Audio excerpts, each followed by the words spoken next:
अस्सलामुअलैकुम सामईन, पेश खिदमत है इमरान सीरीज़ का novel up down last part. Please like and subscribe.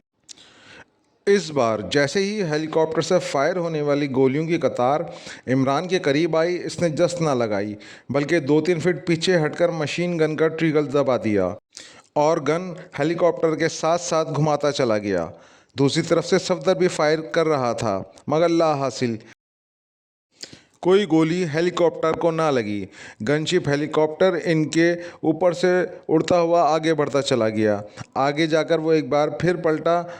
हम इस तरह इसे हिट नहीं कर सकेंगे, सफदर ने चिल्लाकर कहा। फिलहाल इसे हिट करने का हमारे पास कोई और तरीका नहीं है, इमरान ने कहा। क्यों ना मैं दीवार पर चढ़ जाऊं? सफदर ने पूछा।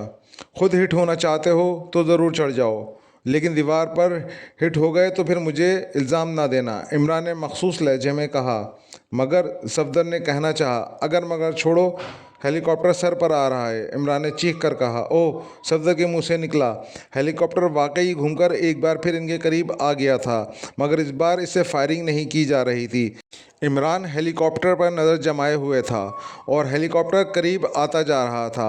और फिर जैसे ही हेलीकॉप्टर इनके सरों पर पहुंचा, यखलख्त एक हल्का सा धमाका सुनाई दिया और आग का एक गोला गनशिप हेलीकॉप्टर के लॉन्चर से निकला और दूसरे इलाके में इमरान जिस जगह खड़ा था वहां से एक हवलनाक धमाका हुआ।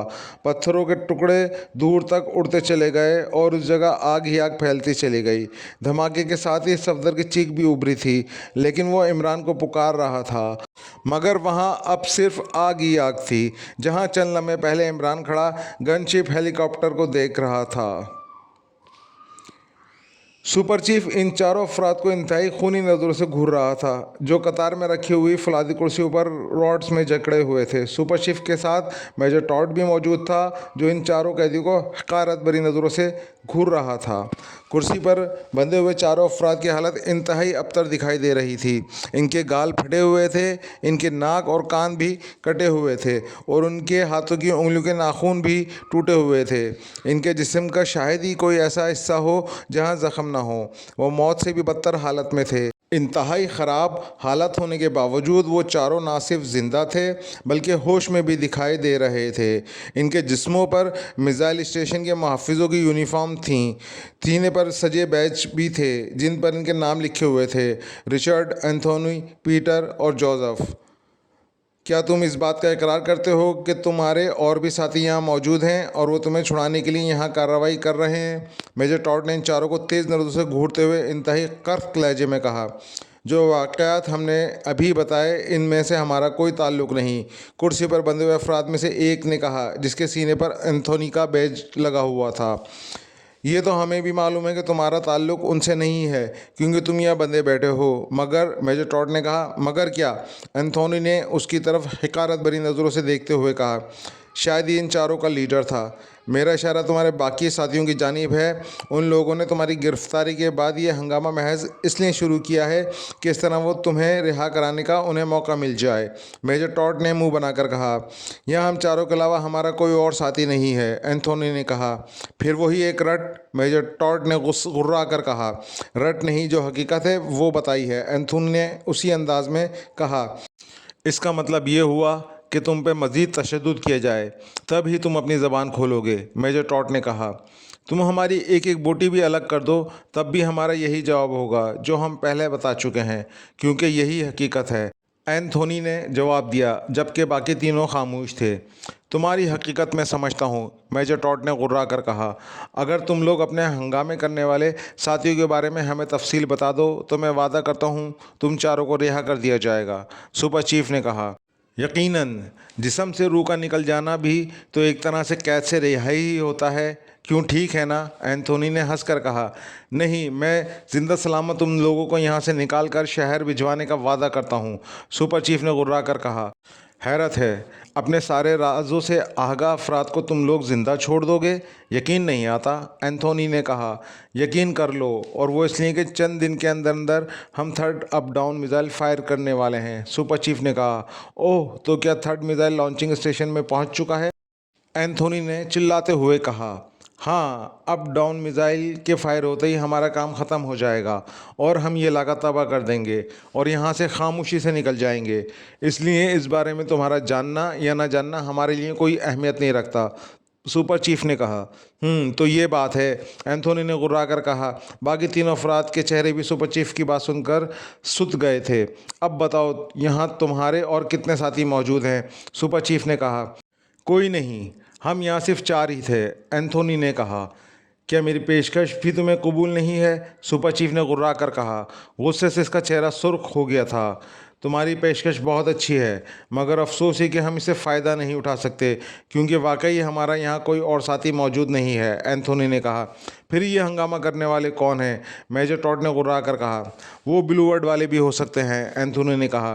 तुम्हारा असल चीफ कौन है? मेजर टॉड ने पूछा। ब्लैक हेड, एंथोनी ने इत्मीनान से कहा। तुम्हारा किस मुल्क से ताल्लुक़ है? मेजर टॉड ने पूछा। हम फ्रीलांसर हैं और हम दौलत के लिए सब कुछ कर सकते हैं। अगर तुम भी हमें हमारी मर्ज़ी की दौलत दोगे तो हम तुम्हारे खैरख्वाह बन जाएंगे और तुम्हारे लिए हर काम करने को तैयार हो जाएंगे, एंथोनी ने खुश्क लहजे में कहा। वादा करते हो? मेजर टॉड ने कहा। हाँ, मगर हमें तुम हमारे ग्रुप के किसी आदमी को कत्ल करने का मत कहना, एंथोनी ने कहा। वो क्यों? मेजर टॉड ने चीख कर पूछा। क्योंकि हमने अहद किया हुआ है कि हम ग्रुप के किसी आदमी को कत्ल नहीं करेंगे, एंथोनी ने कहा। क्या तुम ब्लू बर्ड के किसी ऐसे आदमी को जानते हो जो हमारे दरमियान मौजूद हो? मेजर टॉड ने पूछा। हाँ, हम कई अफराद को जानते हैं, लेकिन हम उनके बारे में तुम्हें कुछ नहीं बताएंगे, एंथोनी ने मुस्कुराते हुए कहा। क्यों नहीं बताओगे? मेजर टॉड ने गुर्रा कर कहा। इसलिए कि यह हमारे असूल के ख़िलाफ़ है, एंथोनी ने कहा। कैसा असूल? मेजर टॉड ने पूछा। हम दोनों ग्रुप्स के दरमियान ये बात तय है कि एक की बात दूसरे को या तीसरे को कुछ नहीं बताएगा, एंथोनी ने कहा। क्या तुम्हें यकीन है कि ये सब कुछ करने वाले ब्लू वर्ड ग्रुप के अफराद हैं? मेजर टॉड ने पूछा। शायद हम चारों के अलावा वही ऐसे हंगामे कर सकते हैं जो तुमने हमें बताया है, एंथोनी ने कहा। गोया तुम्हें भी इस बात का यकीन नहीं है, मेजर टॉड ने कहा। सिर्फ चंद फ़ीसद, क्योंकि हम दोनों ग्रुपों के लोगों के अलावा यहाँ कोई और ऐसा नहीं जो ऐसा हंगामा कर सके, एंथोनी ने कहा। अच्छा ये बताओ, तुम लोग यहाँ किस तरह से दाखिल हुए थे? मेजर टॉड ने पूछा। जब तुम्हारे मुसल्लह अफराद यहाँ आए थे तो हम भी उनके हमरा यहाँ पहुँच गए थे, एंथोनी ने कहा। मैं नहीं मान सकता। तुमने यकीनन उन मुसल्लह अफराद को अगवा करके कत्ल किया है जो यहाँ आने वाले थे। मेरा मतलब यह है कि जिनकी यहाँ पोस्टिंग हुई थी, मेजर टॉड ने हंसकर कहा। तुम हमारे क्वाइफ हेड ऑफिस भेजकर मालूमात कर सकते हो।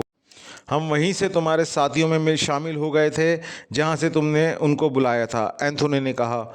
ओह, वो तो हम मालूम कर ही लेंगे, मेजर टॉड ने कहा। बस तो फिर अपना इत्मीनान करने के बाद हमें रिहा कर देना, एंथोनी ने कहा। रिहाई? हमारी पेशकश तुमने ठुकरा दी, इसलिए अब रिहाई का सवाल पैदा नहीं होता।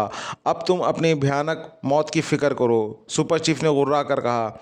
हम बाकायदा तुम्हारे साथी हैं जो हेडक्वार्टर से भेजे गए हैं, इसलिए तुम हमें कोर्ट मार्शल किए बगैर गोली भी नहीं मार सकते, और कोर्ट मार्शल के लिए तुम्हें हमें हेडक्वार्टर भेजना होगा, और हेडक्वार्टर में हमारे आदमी मौजूद हैं जो हमें फ़ौरन रिहा करा लेंगे, एंथोनी ने भी हंस कर कहा। हेडक्वार्टर तो तुम्हें वापस उस वक्त भेजा जाएगा जब तुम जिंदा रहोगे। तुम तो उस वक्त तक खुदकशी कर चुके होगे, सुपर चीफ ने जहरीले लहजे में कहा। खुदकशी? क्या क्या क्या मतलब? इन सब ने बुरी तरह से चौंकते हुए कहा। हाँ, हम नॉनसेंस नहीं हैं कि रिहाई दिलवाने के लिए तुम्हें हेडक्वार्टर वापस भेज दें।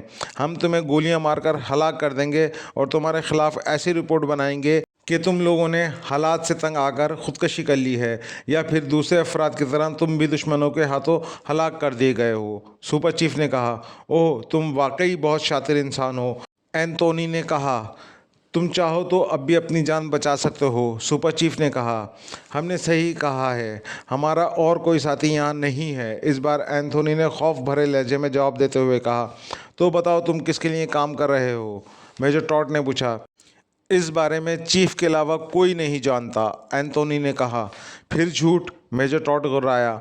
अब हम कैसे यकीन दिलाएं कि हम सच बोल रहे हैं? एंथोनी ने बेबसी से कहा।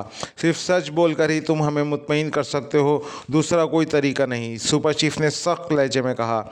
हमारा सच भी तुम्हें झूठ लग रहा है तो हम क्या कर सकते हैं? एंथोनी ने होठ बीचते हुए कहा। अच्छा चलो, सच और झूठ अभी परख लेते हैं। अगर तुम्हें ताउन करना चाहते हो तो एक काम करो, सुपर चीफ ने कहा। वो क्या? इन चारों ने बेक वक्त कहा। ब्लू बर्ड के जितने आदमी यहाँ हैं इनकी निशानदेही कर दो, सुपर चीफ ने कहा। ओह, उन सब के मुंह से एक साथ निकला। ओह ओह, मत करो। अगर तुम सच बोल रहे हो तो इस बात का सबूत दो और ब्लू बर्ड के मेम्बरान की निशानदेही कर दो, सुपर चीफ ने कहा। तो वो सब एक दूसरे की तरफ देखने लगे, जैसे आंखों ही आंखों में पूछ रहे हों कि अब वो क्या करें और सुपर चीफ को क्या जवाब दें। सुपर चीफ इन्हें शफ़ाक नज़रों से देख रहा था। इसके लोगों पर खूनखार मुस्कुराहट थी। ठीक है, अगर तुम ये वादा करते हो कि हमें ज़िंदा जाने दोगे तो हम तुम्हें ब्लू बर्ड के आदमियों की निशानदेही कर देंगे, क्योंकि हम बेमौत मरना नहीं चाहते। एक दूसरे से आई कोर्ट में मशवरा करने के बाद एंथोनी ने कहा। ठीक है, मैं वादा करता हूँ कि तुम्हें ज़िंदा छोड़ दिया जाएगा, सुपर चीफ ने कहा।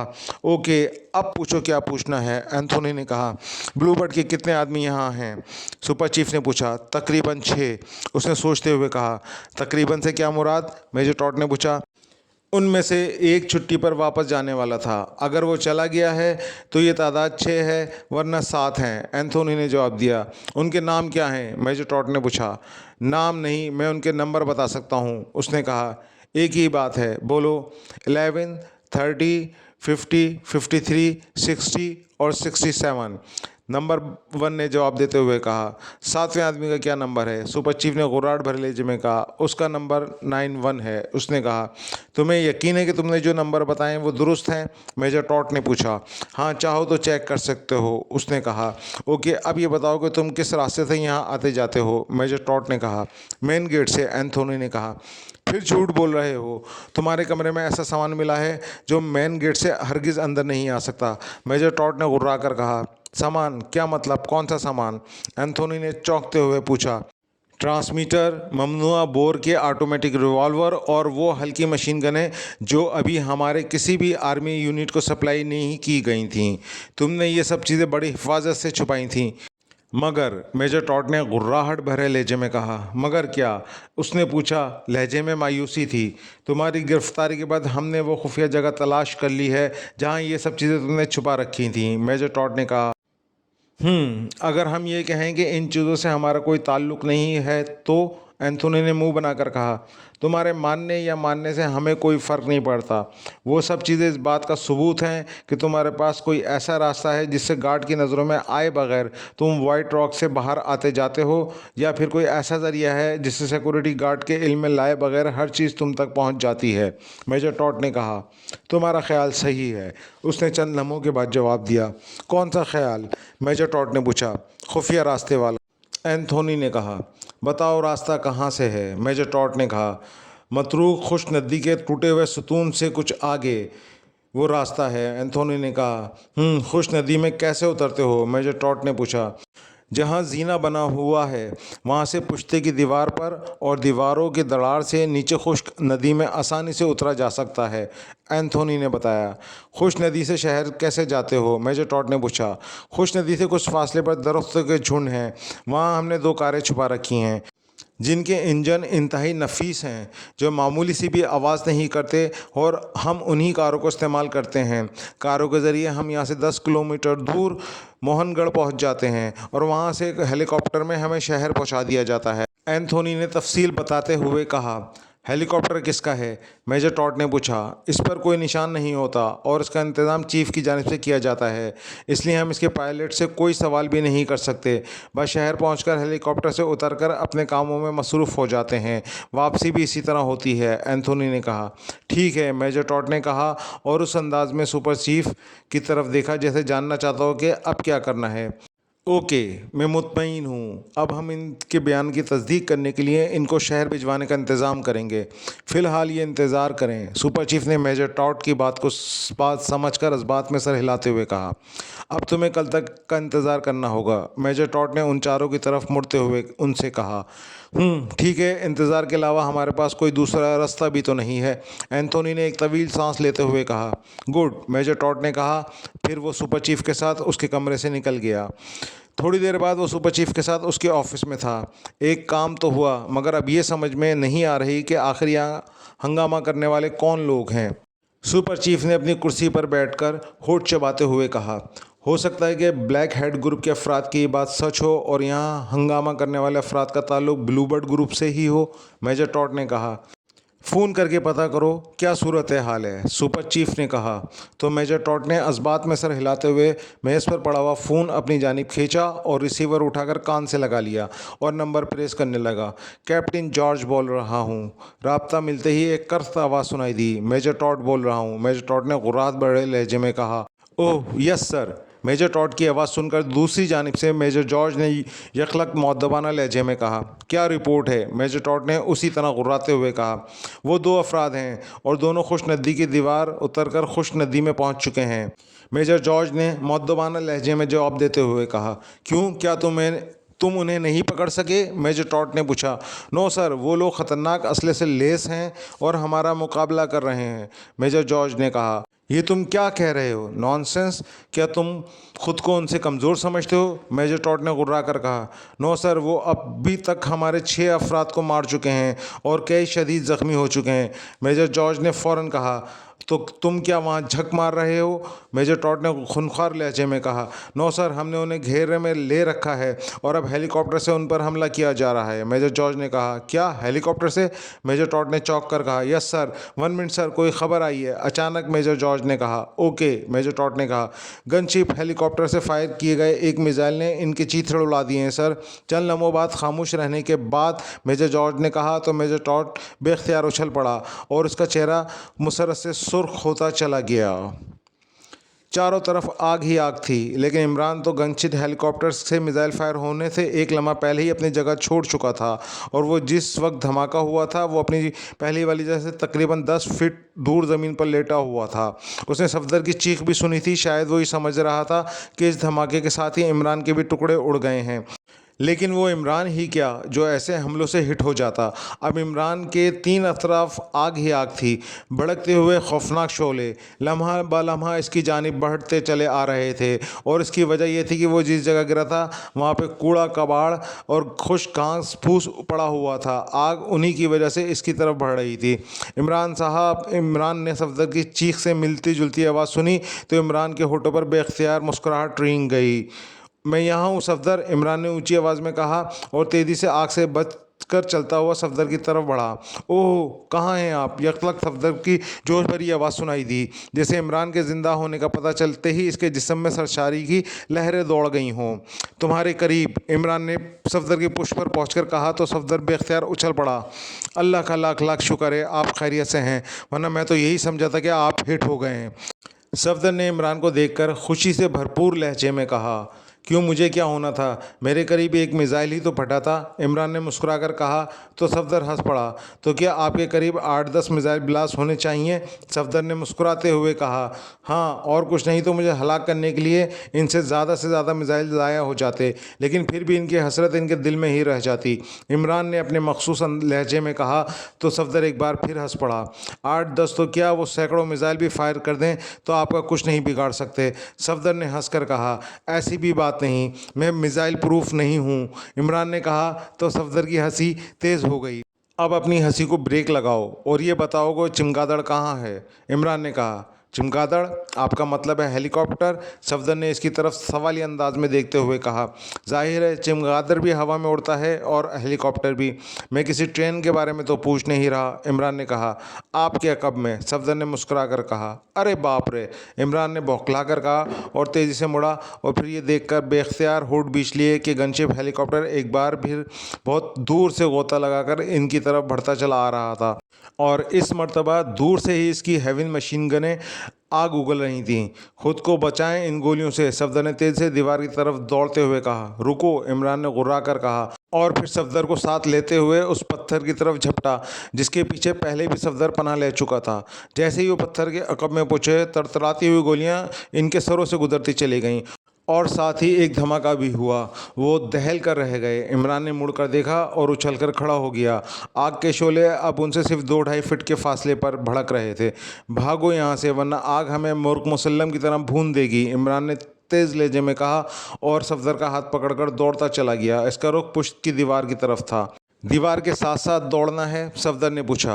हाँ ठीक है, दौड़ते रहो, इमरान ने कहा और पुश्ते की दीवार को बगौर देखने लगा। लाइट शैल की रोशनी अब मध्यम होती चली जा रही थी और वो चाहता था कि अंधेरा होने से पहले वो कोई महफूज जगह तलाश कर लें, मगर ऐसा लग रहा था जैसे गनशिप हेलीकॉप्टर उन्हें उसमें कामयाब नहीं होने देगा, क्योंकि अंधेरा होने से पहले ही गनशिप हेलीकॉप्टर से फिर लाइट शेल फायर हुआ था और रोशनी चारों तरफ फैलती चली गई थी। ये तो हमारी जान ही लेकर पीछे हटेगा, इमरान ने गुर्रा कर कहा और एक जगह रुक गया।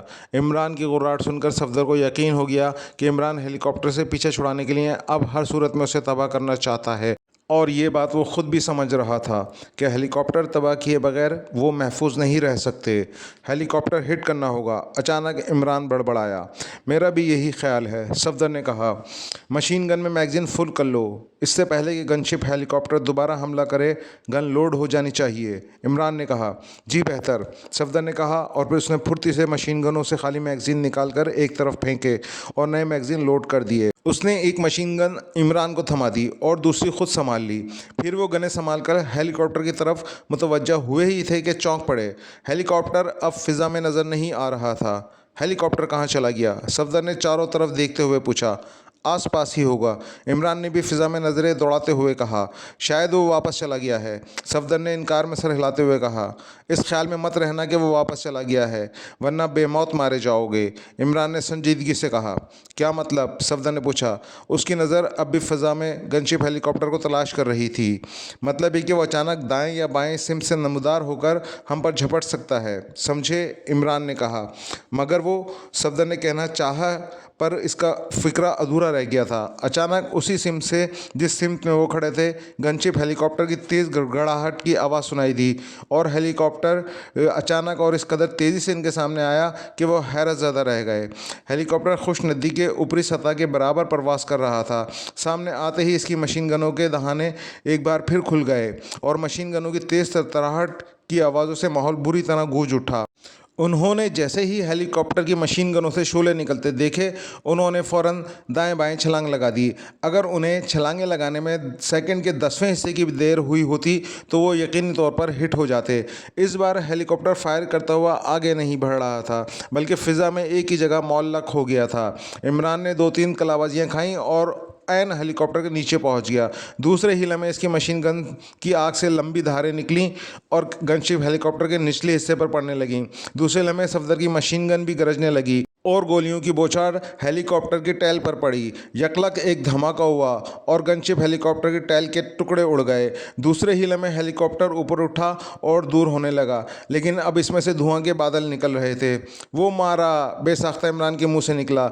देखते ही देखते गनशिप हेलीकॉप्टर से शोले निकलने लगे। वो इनसे काफ़ी दूर चला गया था। शायद वो लैंडिंग करना चाहता था, मगर ऐसा नहीं हुआ था। नीचे उतरने से पहले ही एक ज़ोरदार धमाका हुआ और गनशिप हेलीकॉप्टर के फ़िज़ा में टुकड़े हो गए।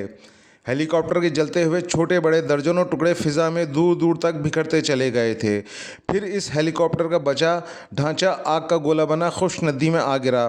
फिर ज़ोरदार धमाका हुआ और खुश्क नदी में आग फैलती चली गई। शुक्र है उससे तो निजात मिली, सफदर ने तवील सांस लेते हुए कहा।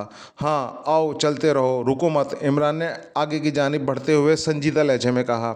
अब जल्दी क्या है, गनशिप हेलीकॉप्टर का ख़तरा तो अब ख़त्म हो गया है, सफदर ने कहा। ऐसी सोच रखने वाले पैरों तले चूटियों की तरह मसले जाते हैं, इमरान ने मुंह बनाकर कहा। मैं आपका मतलब नहीं समझा, सफदर ने हैरत से कहा। क्या यहाँ दूसरा गनशिप हेलीकॉप्टर नहीं आ सकता, या इतनी देर की मोहलत पाकर वो लोग खुश नदी में उतर न आए होंगे, इमरान ने कहा। ओह आप ठीक कह रहे हैं, सफदर ने कहा।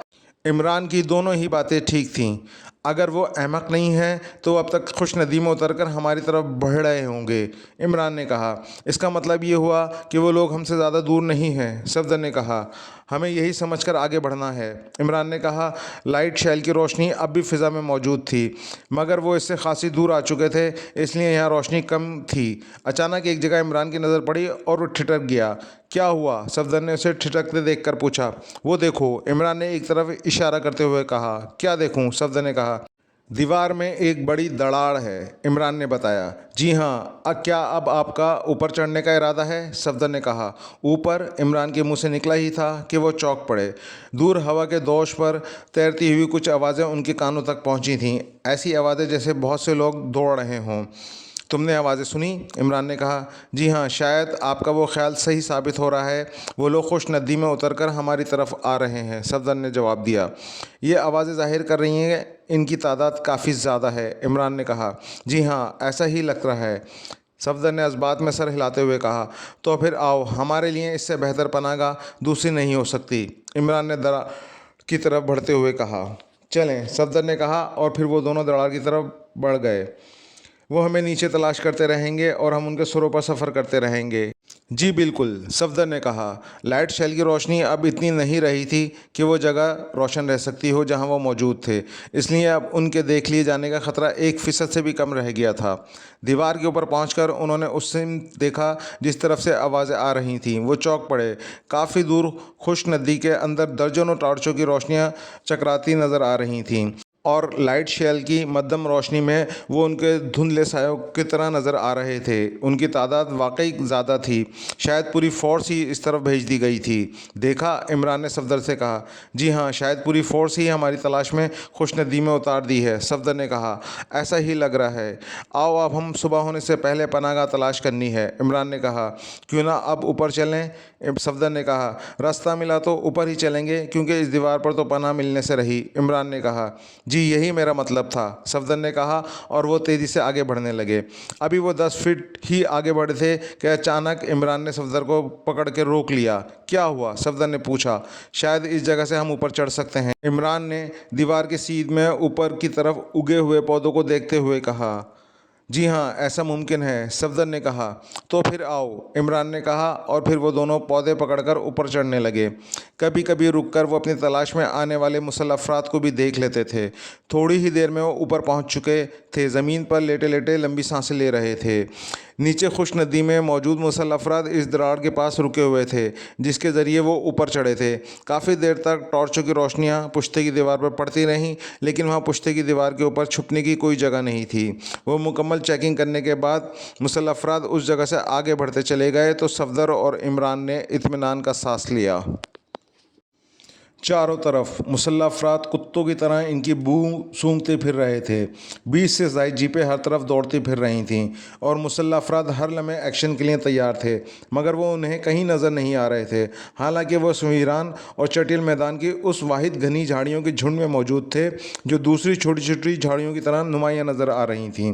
पहली नज़र में इन झाड़ियों को देखकर यकीन नहीं आ सकता था कि कोई इसमें छुप सकता है।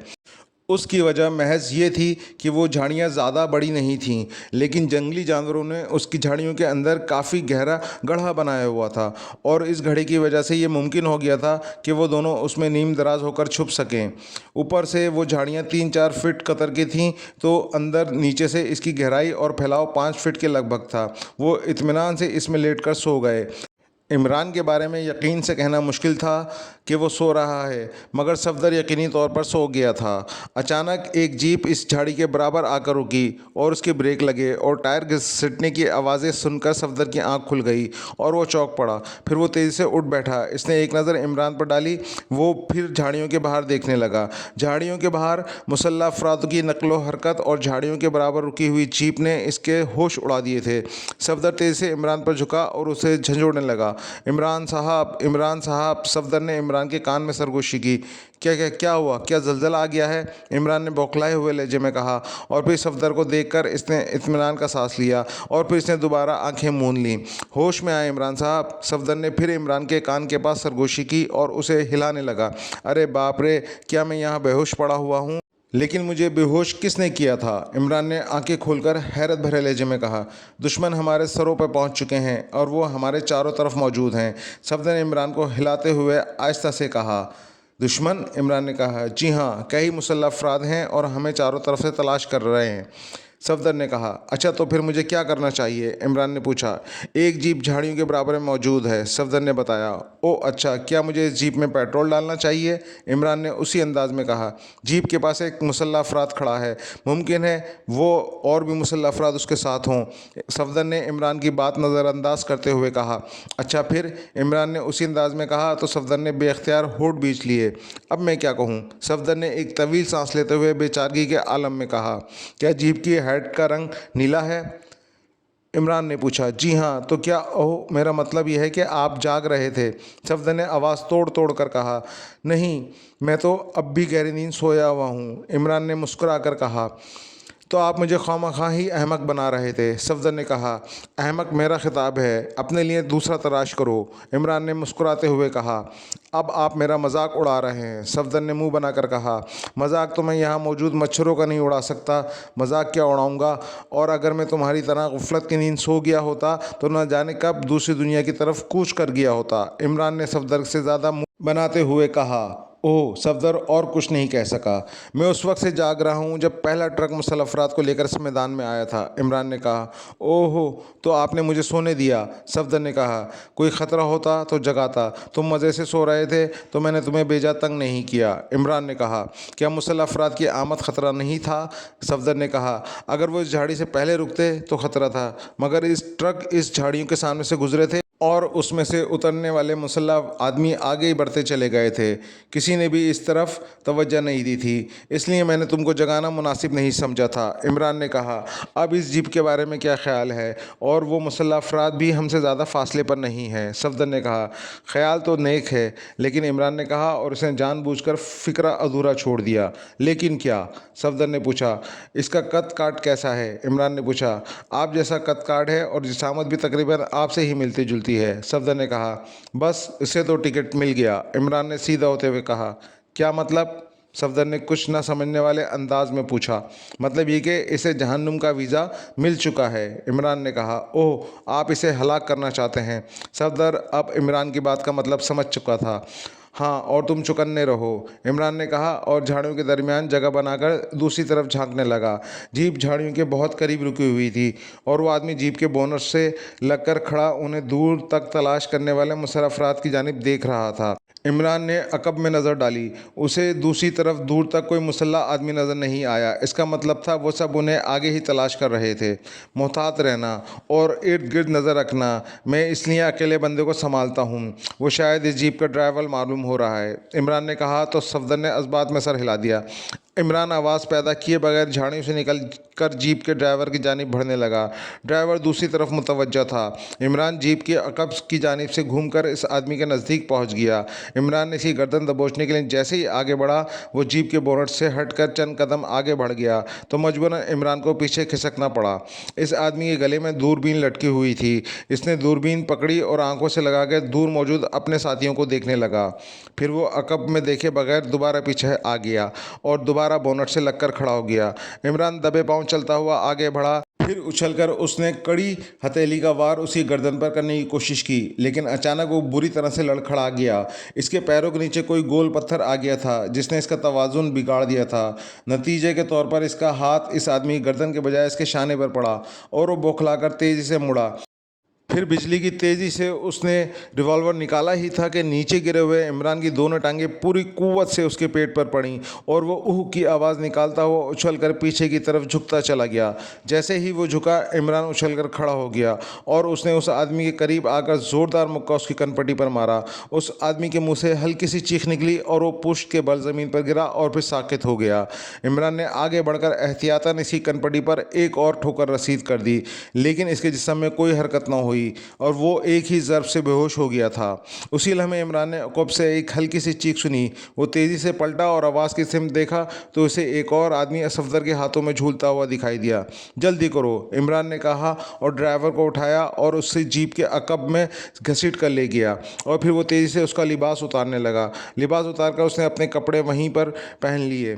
सफदर ने भी यही किया था, उसने भी दूसरे आदमी का लिबास अपने लिबास के ऊपर पहन लिया। इनका क्या करें, ऐसा ना हो होश में आके ये तूफ़ान खड़ा कर दें, सफदर ने कहा। वो तो करेंगे ही, लिहाजा यही बेहतर है कि तुम इन्हें इस काबिल ही ना छोड़ो कि ये तूफ़ान खड़ा कर सकें, इमरान ने कहा। ठीक है, सफदर ने कहा। फिर इसने ड्राइवर और दूसरे मुसल्ला आदमी को ज़िंदगी की हद उबूर कराकर उनकी लाशें झाड़ियों में डाल दीं, कुछ देर पहले जहां वो मौजूद थे। फिर इमरान ने ड्राइवर के अंदाज में जीप के बोनट से लगकर खड़ा हो गया। दूसरा आदमी कहां से आया था, सफदर ने पूछा। झाड़ियों की दूसरी जानिब से। ड्राइवर की आवाज़ सुनकर यह आप पर हमला करने वाला था, मैंने इसे शिकार कर लिया, सफदर ने कहा। यह ड्राइवर नहीं, कैप्टन है, कैप्टन साइम। इसके सीने पर इसके अहदे और उसका नाम का बैज लगा हुआ है। इमरान ने अपने सीने पर इस आदमी के नाम का बैज दिखाते हुए कहा। अब क्या करना है, सफदर ने पूछा। वापस मिसाइल स्टेशन की तरफ चलते हैं, इन लिबासों में अब हम आसानी से नहीं पहचाने जाएंगे, इमरान ने कहा। उसी लम्हे जीप के लगे ट्रांसमीटर से तेज़ बीप की आवाज़ सुनाई दी तो वो दोनों चौंक पड़े। इमरान ने सफदर को खामोश रहने का इशारा किया और जीप में आ गया। इसने ट्रांसमीटर ऑन किया। दूसरी तरफ से एक चीखती हुई आवाज़ सुनाई दी। हेलो हेलो कैप्टन साइम, आपके लिए हुक्म है, आप फ़ौरन वापस आ जाएं। ओवर, दूसरी जानिब से कहा गया। कोई ख़ास बात, ओवर, इमरान ने आवाज़ बदल कर कहा। इस बारे में आपको बाद में बताया जाएगा, आपने सुपर चीफ को रिपोर्ट करनी है। आपकी जगह लेने के लिए मेजर निक पहुंच रहे हैं। ओवर, दूसरी जानिब से कहा गया। ओके, इमरान ने कहा ही था कि राब्ता मुनक़ता हो गया। चलें, इस बहाने वापस चलने का बहाना तो बन गया, सफदर ने मुस्कुरा कर कहा। हाँ चलो, इमरान ने कहा और वो जीप में बैठ गया। सफदर ने स्टीयरिंग सीट संभाल ली थी। चंद लम्हों बाद वो उसी जानिब वापस चल रहे थे जिस तरफ से इमरान ने ट्रक आते देखे थे। 1 किलोमीटर के करीब वो आगे बढ़े होंगे कि एक जीप मुखालिफ सिम से उन्हें आती हुई दिखाई दी। शायद इसमें मेजर निक आ रहा है, सफदर ने कहा। ऐसा ही लग रहा है, इमरान ने जवाब दिया। मुखालिफ सिम से आने वाली जीप इनके बराबर से निकलती चली गई और उसमें एक ही आदमी सवार था और उसे इमरान ने फ़ौजी अंदाज में सलूट किया तो उसने खफीफ सा सर हिलाकर इमरान के सलूट का जवाब दिया। फिर वो निफ्स किलोमीटर आगे बढ़े होंगे कि दूर एक बहुत बड़ी इमारत दिखाई दी। इमारत के गिर्द दूर दूर तक खारदार ताल लगे हुए थे। इमारत की दीवार ठोस कंक्रीट की बनी हुई थी। दीवार 20 फीट से ज़्यादा बुलंद थी और बुलंदी की दूसरी जानिब से उन्हें एक देव पैकर मिसाइल का ऊपरी हिस्सा नज़र आ रहा था। मिसाइल, हमें इसी की तलाश है, सफदर ने कहा। हाँ, गेट आ गया है, इमरान ने खारदार तारों की बाड़ से कंक्रीट की दीवार में बने हुए गेट को घूरते हुए कहा। अगर चेकिंग हुई तो, सफदर ने पूछा। होनी तो नहीं चाहिए, हमने उनके लिबास पहन रखे हैं और हमारे सीनों पर उनके नामों के बैज भी लगे हुए हैं। फिर भी मैं देखता हूँ, शायद इन जेबों में से कुछ मिल जाए। तुम भी अपनी जेबें चेक करो, इमरान ने कहा और अपनी जेबें चेक करने लगा। जेबों से उसे कैप्टन साइम के चल मखसूस कार्ड और उसका आइडेंटिटी कार्ड भी मिल गया। दूसरे आदमी के लिबास से सफदर को भी एक कार्ड मिल गया था। वो गेट तक पहुंच चुके थे। गेट पर मुसल्ला पहरेदार मौजूद थे। एक मुसल्ला आदमी ने आगे बढ़कर हाथ के इशारे से उन्हें जीप रोकने के लिए कहा। सफदर ने जीप गेट के सामने रोक दी। जिस आदमी ने जीप रुकवाई थी वो तेज़ तेज़ चलता हुआ जीप के पास आ गया और इमरान की तरफ बढ़ा। इसने इमरान को फ़ौजी अंदाज में सलूट किया और फिर उसने जेब से एक तहशुदा कागज़ निकाला और इमरान की तरफ बढ़ा दिया। सर, ये रिपोर्ट है, इसने मुअद्दबाना लहजे में कहा। ओके, इमरान ने उससे तहशुदा कागज़ लेते हुए कहा और सफदर ने फ़ौरन जीप आगे बढ़ा दी। किस बात की रिपोर्ट है, सफदर ने जीप दूसरे गेट से निकालते हुए पूछा। रिपोर्ट नहीं, सुपर चीफ की तरफ से हुक्मनामा भेजा गया है जिसमें लिखा है कि हमें मिसाइल स्टेशन का फौरी तौर पर चार्ज लेना है, इमरान ने कहा। मगर ट्रांसमीटर पर तो कहा गया था कि आप किसी सुपर चीफ को रिपोर्ट करेंगे, फिर ये हुक्मनामा कैसा, सफदर ने हैरत भरे लहजे में कहा। यह सुपर चीफ का ही हुक्म है, अब तुम जीप दूर नज़र आने वाले मिसाइल स्टेशन की सीध में ले चलो, इमरान ने कहा। बहुत बेहतर, सफदर ने कहा और जीप का रुख मिसाइल स्टेशन की तरफ कर दिया। इमरान बज़ाहिर पुरसुकून था, मगर उसके जहन में जीप के ट्रांसमीटर से मिलने वाली रिपोर्ट और अभी अभी गेट पर मिलने वाला हुक्मनामा दोनों ही खटक रहे थे। अगर उसे पहले ट्रांसमीटर पर रिपोर्ट दी गई थी तो बाद में ट्रांसमीटर पर ही हुक्म दिया जा सकता था। दोनों ट्रांसमीटर के बजाय टाइप शुदा हुक्मनामा देने का क्या मतलब है? कहीं ऐसा तो नहीं कि उन्हें वो मशकूक हो गए हैं। किसी और मुसल्ला आदमी ने उन्हें असल कैप्टन साहब को हलाक करते हुए देखकर सिक्योरिटी इंचार्ज को इतला कर दी हो और सुपर चीफ ने उन्हें फौरी तौर पर महज इसलिए बुला भेजा हो कि उन्हें फौरी तौर पर गिरफ्तार किया जा सके। इसके अलावा इसकी समझ में हुक्मनामे की और कोई वजह न आ सकी थी। इसकी छठी हिस्स भी इस बात की निशानदेही कर रही थी कि मामला गड़बड़ है। वो चलने में सोचता रहा, फिर चारों तरफ का जायज़ा लेने लगा। जीप को बाएं से घुमा लो, इमरान ने सफदर के मुखातिब होकर कहा तो सफदर ने अज़बात में सर हिला दिया। बाएं से इमरान को कबाड़ और टूटा फूटा लकड़ी का सामान पड़ा हुआ दिखाई दे रहा था। इस कबाड़ के ढेर की तरफ सफदर ने पूछा। हाँ, और इसकी आड़ में जीप रोक देना, इमरान ने कहा और सफदर ने अज़बात में सर हिलाते हुए जीप टूटे फूटे फर्नीचर और सामान के कबाड़ की आड़ में ले जाकर रोक दी। जीप रुकते ही इमरान फ़ौरन उतर आया। सफदर ने भी जीप का इंजन बंद किया और वो भी उतर आया और फिर वो पैदल आगे बढ़ने लगे। वो 10-12 कदम ही चले होंगे कि बाएं सिम से एक आदमी तेज़ तेज़ चलता हुआ इस तरफ आता हुआ दिखाई दिया। इस आदमी को देखकर इमरान के जहन में फ़ौरन एक ख्याल बिजली की तरह आया। उसने हाथ हिलाकर इस आदमी को अपनी तरफ बुलाया और फिर जैसे ही वो आदमी से करीब पहुंचा उसने इमरान को सलूट मारा तो इमरान ने उसे साथ लिया और उससे बातें करता हुआ एक सिम चलता चला गया। सफदर हैरान था कि इमरान क्या करना चाह रहा है। इमरान इस आदमी को लेकर कबाड़ के पास आकर रुक गया। फिर इसका हाथ उठा और उसने पूरी कुव्वत से आदमी की गर्दन पर पड़ा। कटक की आवाज़ के साथ इस आदमी की गर्दन की हड्डी टूटी और वो कटे हुए तनावर दरख्त की तरह ज़मीन पर गिर गया।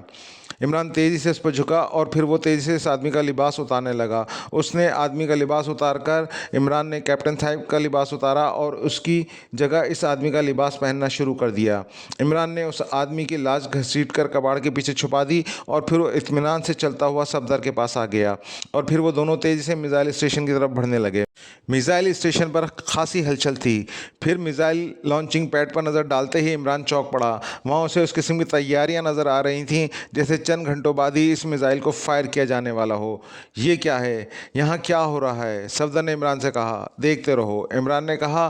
फिर वो उन मुसल्लह अफराद में शामिल हो गए जो अंदर जा रहे थे और वो इनके साथ उस हाल में पहुँचे जहाँ और भी बेशुमार मुसल्लह अफराद कतार लगाए खड़े थे। इनकी तादाद 20-25 के करीब थी। इनके सामने एक भारी जिसामत वाला आदमी खड़ा ऊंचे लहजे में उन्हें हिदायत दे रहा था। उसे देखकर इमरान चौंक पड़ा क्योंकि वो मेजर टॉड था और उसके साथ मादाम सलीना भी मौजूद थी। इस मिसाइल की परवाज़ तक तुम सबको चौकन्ना रहना है। जिन लोगों की इस वक्त यहाँ ड्यूटी है उनके अलावा किसी और को मिसाइल स्टेशन के अंदर आने की इजाज़त नहीं होगी, ख्वाह वो कोई भी क्यों ना हो, मेजर टॉड ने कहा। क्या हमें उन लोगों की लिस्ट मिल जाएगी सर जो यहाँ ड्यूटी दे रहे हैं या यहाँ मौजूद हैं? इमरान ने पूछा। उसकी ज़रूरत नहीं, जिन लोगों को आना है वो सब 1 घंटे के अंदर अंदर यहाँ पहुँच जाएंगे। इसके बाद मिसाइल स्टेशन का गेट बंद कर दिया जाएगा और फिर किसी को अंदर आने की इजाज़त नहीं होगी, मेजर टॉड ने कहा। ओके सर, उसी आदमी ने कहा। और सुनो, अभी कुछ देर पहले कैप्टन साहब यहाँ आने वाला है। इसे फ़ौरन गिरफ्तार कर लेना क्योंकि वो इसराइल और हमारे मिशन अप डाउन के दुश्मनों में से है, मेजर टॉड ने कहा। ओके सर, बहुत सी आवाज़ें उभरीं। इमरान और सफदर ने एक दूसरे की तरफ देखा और सर हिलाकर मेजर टॉड की तरफ मुतवज्जा हो गए। मिशन अप डाउन की कामयाबी के बाद हम सब यहाँ से वापसी के लिए तैयारियाँ शुरू कर देंगे और सब वापस जाने के लिए आज़ाद होंगे, मेजर टॉड ने कहा। उन सब ने अज़बात में सर हिला दिए। मेजर टॉड ने उन्हें चंद मज़ीद हिदायतें दीं और फिर उसने उन सबको वहाँ से जाने का कहा और ख़ुद भी मादाम सलीना के साथ एक तरफ बढ़ता चला गया। इमरान और सफदर एक जगह आकर खड़े हो गए। अब क्या प्रोग्राम है? सफदर ने कहा। मगर इमरान सफदर की बात को नज़रअंदाज करते हुए बाथरूम की जानिब बढ़ गया। बाथरूम्स का जायज़ा लेने के बाद वो एक बाथरूम में दाखिल हुआ और बेसन का नल खोलकर रिस्ट वॉच पर जूलिया को कॉल करने लगा। राब्ता फ़ौरी तौर पर मिल गया। इमरान ने जूलिया को चीफ़ की हैसियत से कॉल किया था। जूलिया ने फ़ौरन ही चीफ़ को इमरान और सफदर की गुमशुदगी की रिपोर्ट देनी शुरू कर दी।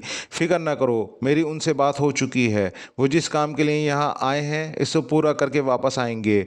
ओवर, इमरान ने कहा। क्या सफदर भी इमरान के साथ है? ओवर, जूलिया ने पूछा। हाँ, इमरान उसे साथ ले गया है और वो सफदर के साथ टारगेट तक पहुंच चुका है, इसलिए तुम्हें इनकी फ़िक्र करने की ज़रूरत नहीं है। ओवर, इमरान ने चीफ़ के अंदाज में कहा। यस चीफ़, हमारे लिए क्या हुक्म है? सफदर ने बताया था कि आप हमें बाद में हुक्म देंगे। ओवर, जूलिया ने पूछा। इमरान और सफदर जल्द ही अपना काम पूरा कर लेंगे, इसलिए तुम अपने साथियों को लेकर फौरी तौर पर पाकेशिया रवाना हो जाओ। अब शायद इमरान को तुम्हारी ज़रूरत नहीं है। ओवर, इमरान ने कहा। तो दूसरी तरफ से चंद लम्हों की खामोशी छा गई। लेकिन चीफ, जूलिया ने कहना चाहा। मैं तुम्हें हुक्म दे रहा हूँ जूलिया, तुम फ़ौरन अपने बाकी साथियों को लेकर पाकिस्तान के लिए रवाना हो जाओ, इमरान ने तहमकाना लहजे में कहा। और फिर उसने जूलिया का जवाब सुने बगैर ओवर एंड ऑल कहा और राब्ता मुंतका कर दिया। अब उसे इत्मीनान हो गया था कि जूलिया और उसके साथी महफूज तरीके से वापस लौट जाएंगे और उसे उनकी फ़िक्र नहीं करना पड़ेगी। बाथरूम से निकल कर वो सफदर के पास पहुंच गया था। कोई ख़ास बात? इमरान ने पूछा। कैप्टन साइम की तलाश शुरू हो गई है। अभी अभी हॉल में लगे लाउड स्पीकर से ऐलान किया गया है, सफदर ने बताया। वो क्या? इमरान ने पूछा। यही कि कैप्टन साइम लापता है और उसकी जीप काट कबाड़ के पास से मिली है, लिहाजा उसे फ़ौरन तलाश करके गिरफ्तार किया जाए, सफदर ने ऐलान को दोहराते हुए कहा। ओह, तो ये बात है, इमरान के मुंह से निकला। एक बात समझ में नहीं आई, सफदर ने कहा। वो क्या? इमरान ने पूछा। अगर ये कैप्टन साइम से मशकूक कैसे हो गए? क्या उन्होंने हमें कैप्टन साइम और उसके साथियों को मारते हुए देख लिया था? अगर ऐसा है तो फिर उन्होंने फौरी तौर पर हमारे खिलाफ कार्रवाई क्यों नहीं की? सफदर ने कहा। हो सकता है वहाँ कोई तीसरा भी मौजूद हो जिसने हमें कार्रवाई करते हुए देख लिया हो और उसमें इतनी हिम्मत ना हो कि वो हमारा सामना कर सके और उसने सुपर चीफ या फिर मेजर टॉड को ट्रांसमीटर या सेल फोन पर इतला कर दी हो, इमरान ने कहा। हाँ, ऐसा होना मुमकिन है, सफदर ने इस्बात में सर हिलाकर कहा। तो फिर बात ख़त्म। अब इन बातों के चक्कर में पड़ने से बेहतर है कि अपने मिशन पर नज़र रखते हुए आसपास के हालात से चौकन्ना रहें, इमरान ने कहा। जैसे आपकी मर्ज़ी, मगर मुझे एक बात और उलझन में मुब्तला कर रही है, सफदर ने कहा। कौन सी बात? इमरान ने पूछा। आप मिसाइल की परवाज़ किस तरह रोक सकेंगे? सफदर ने कहा। इसमें रुकावट क्या है? इमरान ने पूछा। आप मिसाइल तबाह करके उसकी परवाज़ नाकाम बना सकते हैं ना? सफदर ने कहा। हाँ, इमरान ने कहा, लेकिन इसे तबाह कैसे किया जाएगा? सफदर ने कहा। बस इतनी सी बात है, इमरान ने मुस्कुरा कर कहा। ये इतनी सी बात है, हमारे पास मशीन गनों के अलावा और कुछ नहीं है, सफदर ने कहा। तुम्हारा क्या ख्याल है, मशीन गनों हमारे लिए कारआमद नहीं हो सकती? इमरान ने पूछा। कारआमद हैं, मगर मशीन गनों से मिसाइल तबाह नहीं किया जा सकता, सफदर ने कहा। तुम गलत कह रहे हो। हम यहाँ रुके हुए मिसाइल को वाकई मशीन गनों से तबाह नहीं कर सकते, लेकिन परवाज़ करते हुए मिसाइल पर एक पत्थर भी मार दें तो वो भी इसकी तबाही का सबब बन सकता है, इमरान ने कहा। तो सफदर एक तवील सांस लेकर रह गया। वो दोनों दूसरे मुसल्लह अफराद की तरह मिसाइल स्टेशन के इर्द गिर्द पहरा देते रहे और इधर उधर टहलते हुए मिसाइल स्टेशन का जायज़ा लेते रहे। इनकी नज़रें इन साइंसदानों पर थीं जो मिसाइल को लॉन्चर में एडजस्ट कर रहे थे। अंधेरा होने से कुछ देर पहले उनको मौका मिल गया कि वो सफ़ेद लिबास वालों से अपना लिबास बदल सकें। दो साइंसदान बाथरूम में गए थे और वो उनके पीछे वो भी बाथरूम में दाखिल हो गए और फिर इन दोनों ने बाथरूम में जाने वाले दोनों साइंसदानों को अपने काबू में किया और उनके लिबास उतार कर पहन लिए। उनके चेहरों पर मास्क मेकअप थे। इमरान ने अपना चेहरा थपथपाते हुए एक साइंसदान के चेहरे जैसा बनाया, फिर उसके हाथ सफदर के चेहरे पर लगे हुए मास्क पर चलने लगे। थोड़ी ही देर में सफदर भी दूसरे साइंसदान जैसा लग रहा था। इमरान के कहने पर सफदर ने दोनों साइंसदानों की गर्दनें तोड़ दीं और उन दोनों को उठाकर बाथरूम में डाल कर दरवाज़ा बंद कर दिया और बाहर से कुंडी लगा दी। फिर वो दोनों बाथरूम से बाहर आ गए। उन्हें उम्मीद थी कि सुबह से पहले इन लाशों का किसी को पता नहीं चल सकेगा। साइंसदान का लिबास पहनने के बाद इमरान की हिदायत पर सफदर ने भी अपने जूतों की दोनों एड़ियां घुमाकर उसके खुफिया खानों से मटर के दानों जैसे मोटे, चमकदार और सिल्वर कलर के मोती निकालकर जेब में रख लिए थे। इन मोतियों का एक हिस्सा चपटा था। हैरत है, सफदर ने चमकदार मोती को देखकर कहा। किस बात पर हैरत है? इमरान ने पूछा। यही कि ये चमकदार मोती मेरे जूतों की एड़ियों में थे और मुझे इनके बारे में कुछ नहीं पता था, सफदर ने कहा। दानिश मंजिल से ही तुम सब लोगों को ये जूते मिले थे ना? इमरान ने मुस्कुराते हुए पूछा। जी हाँ, तो क्या सबके? सफदर ने कहना चाहा। हाँ, हर एक के जूते में ऐसे मोती मौजूद थे। दानिश मंजिल से मिलने वाली हर चीज़ किसी न किसी राज की हामिल होती है, ऐसे राज जो वक्त पर जान बचाने का ज़रिया बन सकता है। X2 अहमक नहीं है जो दानिश मंजिल से बिला मकसद कुछ फराहम करे, और वो भी ख़ास तौर पर ये जूते तुमको इसलिए नहीं दिए गए थे, इमरान ने कहा। अब समझ गया। वैसे ये मोती हैं क्या? सफदर ने कहा।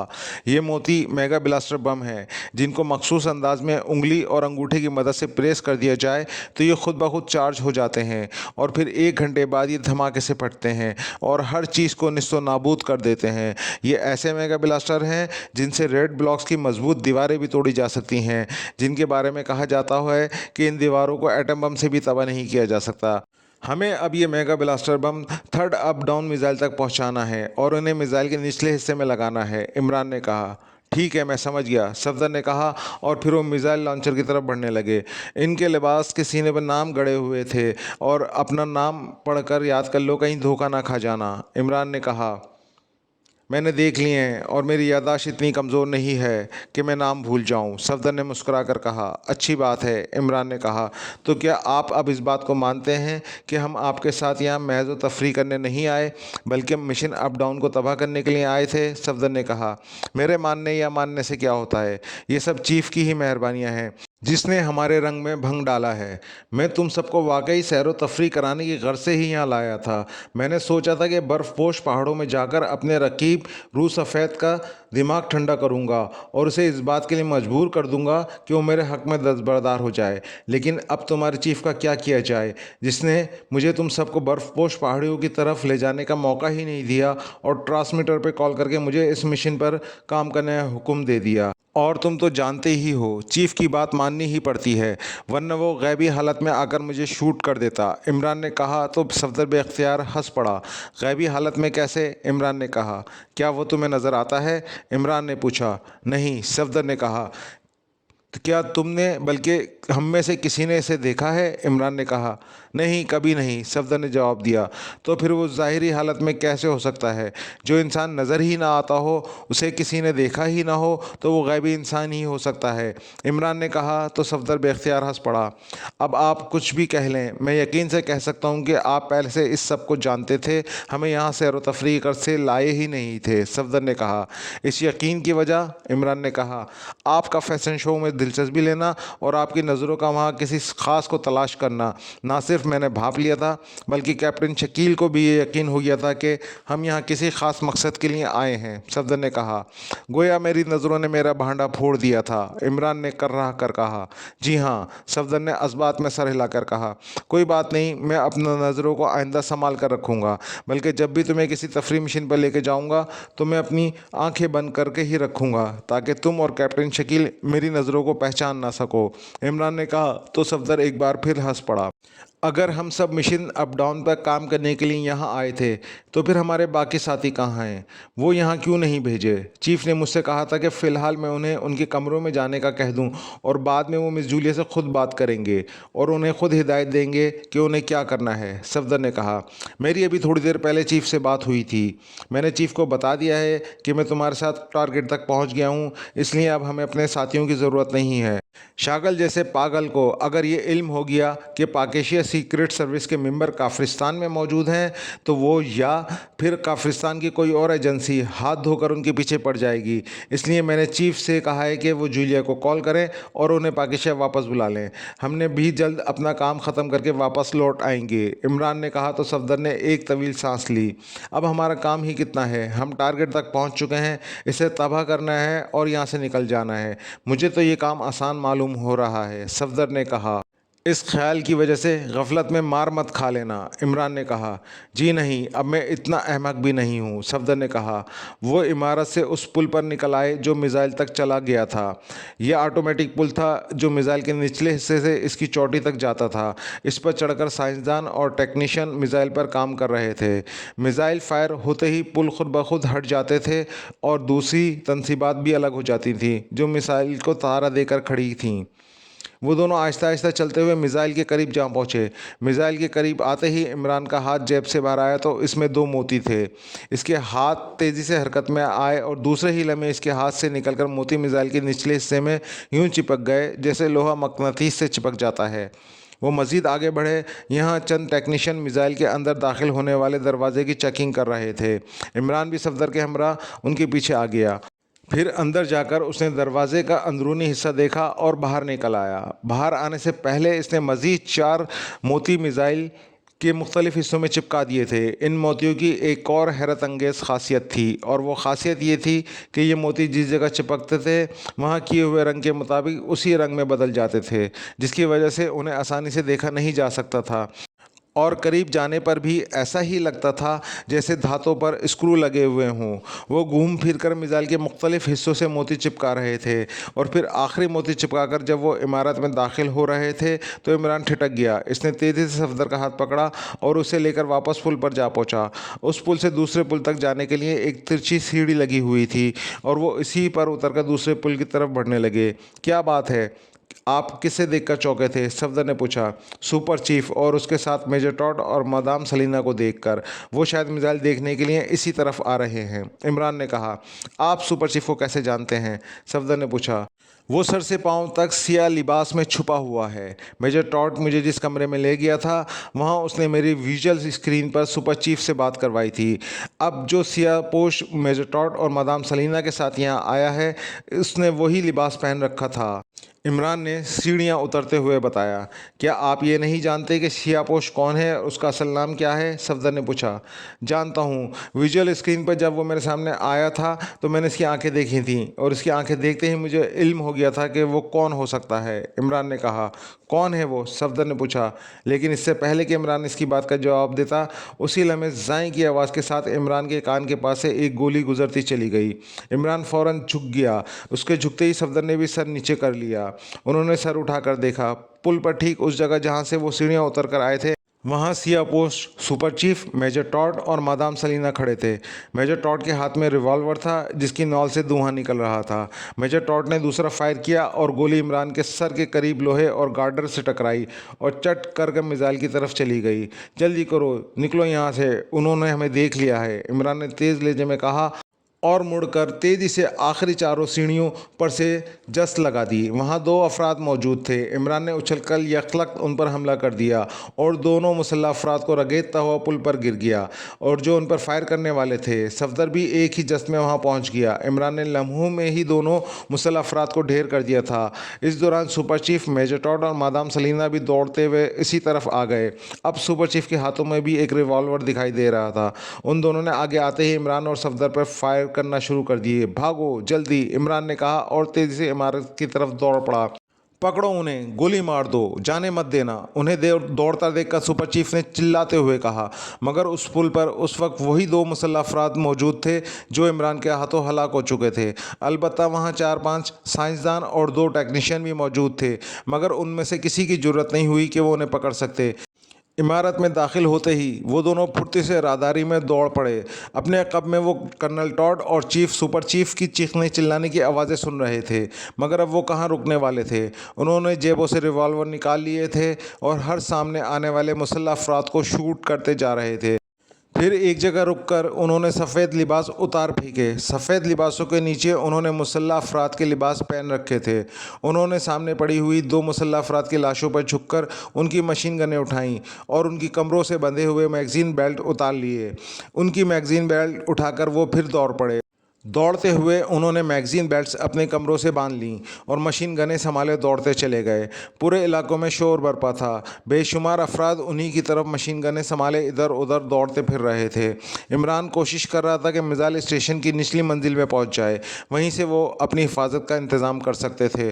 दूसरे मुसल्लह अफराद में शामिल होकर वो नीचे जा पहुँचे। इमरान को उम्मीद थी कि मेजर टॉड अभी तक इस बात से लाइल्म होगा कि वो अब उसके साथियों के लिबासों में हो सकते हैं। अब कहाँ चलना है और क्या करना है? सफदर ने निचली मंजिल पर पहुंचने के बाद एक कोने में रुकते हुए पूछा। अपनी हिफाजत, इमरान ने कहा। मिसाइल स्टेशन का दरवाज़ा बंद है और उसकी हुदूद में कोई बाहर नहीं जा सकता और ये जगह ज़्यादा बड़ी नहीं है, वो हमें आसानी से तलाश कर लेंगे। इसके बारे में कुछ सोचा है? सफदर ने कहा। हाँ, एक जगह ऐसी है जहाँ हम महफूज रह सकते हैं और किसी को उस जगह का ख्याल नहीं आएगा, इमरान ने कहा। कौन सी जगह? सफदर ने चारों तरफ देखते हुए पूछा। मिसाइल लॉन्चर, इमरान ने आहिस्ता से कहा। क्या ये आप क्या कह रहे हैं? सफदर ने हैरतज़दा लहजे में कहा। हाँ, वही एक ऐसी जगह है जहाँ फ़िलहाल महफूज रहा जा सकता है, क्योंकि दरवाज़ा खोले बगैर मिसाइल स्टेशन से कोई नहीं निकल सकता और मिसाइल स्टेशन की चारदीवारी इतनी ही बुलंद है कि इसे फलांगना नामुमकिन है, इमरान ने कहा। अगर हम वहाँ कैद हो गए और उन्होंने मिसाइल फायर कर दिया तो हम वहीं जलकर राख हो जाएंगे, सफदर ने कहा। जो होगा देखा जाएगा। फ़िलहाल हमारे लिए वही महफूज पनाहगाह है। आओ, इमरान ने संजीदगी से कहा और उस राहदारी में आगे बढ़ने लगे जो उन्हें मिसाइल लॉन्चर तक ले जा सकती थी। वो राहदारी के आखिरी सिरे पर पहुंचे ही थे कि चौंक पड़े। सामने नीचे पुल से सुपर चीफ और 2 मुसल्लह अफराद के हमरा इसी तरफ आ रहा था, जबकि उसके अक़ब में 6-7 मुसल्लह अफराद और भी थे। लो, आ गए मरदूद, इमरान ने एक तवील सांस लेकर कहा। साथ ही वो राहदारी के एक कमरे के दरवाजे को खोलकर अंदर झांकने लगा।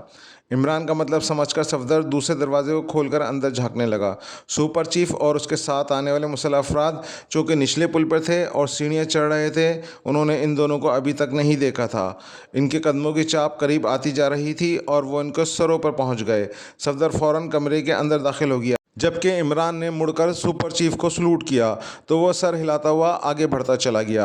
इमरान के लबों पर हल्की सी मुस्कुराहट उभर आई। सुपर चीफ के 10-12 गज आगे बढ़ते ही सफदर भी कमरे से निकल आया और वो मिसाइल लॉन्चर की तरफ मुड़ गए। यहाँ सिर्फ एक मुसल्ला आदमी पहरा दे रहा था, बाकी उन्हें तलाश करने में लगे हुए थे। उन्हें देखने के बाद भी उस मुसल्लह अफराद की पोजीशन में कोई तब्दीली नहीं आई थी। इमरान और सफदर इसके करीब पहुँच कर रुक गए। मुसल्लह अफराद सवाली अंदाजों में उन्हें देख रहा था। वो उन्हें अपना ही साथी समझ रहा था, इसलिए इत्मीनान से खड़ा था। हमें यहाँ सुपर चीफ ने भेजा है, इमरान ने सख्त लहजे में कहा। क्यों? मुसल्लह अफराद ने चौंक कर पूछा। हमें मिसाइल लॉन्चर के अंदर जाकर दुश्मनों को तलाश करना है, इमरान ने जुमला पूरा करते हुए कहा। लेकिन उधर तुम्हारे अलावा और कोई नहीं आया, मैं सुबह से यहाँ मौजूद हूँ, उस आदमी ने कहा। तुम्हारा कहना दुरुस्त है, मगर ये सुपर चीफ का हुक्म है और सुपर चीफ का हुक्म न मानकर हमें बेमौत मरने का कोई शौक़ नहीं है, इमरान ने कहा। ओह, लेकिन सुपर चीफ अभी कुछ देर पहले मुसल्लह अफराद के साथ यहाँ आए थे और उन्होंने खुद मिसाइल लॉन्चर को अंदर से जाकर चेक किया है, इमरान ने कहा। उन्होंने हमें दोबारा चेकिंग का कहा है, इमरान ने कहा। ठीक है, सुपर चीफ का हुक्म है, इसलिए मैं तुम्हें अंदर जाने से कैसे रोक सकता हूँ, उस आदमी ने बेचारगी के आलम में कहा। तुम भी साथ चलो, इमरान ने कहा। मेरी क्या ज़रूरत है, उस आदमी ने चौंक कर पूछा। हम तुम्हारी मौजूदगी में तलाशी लेना चाहते हैं ताकि सुपर चीफ के सामने गवाही दे सकें कि हमने यहाँ की तलाशी ली थी और इधर कोई नहीं मिला, इमरान ने कहा।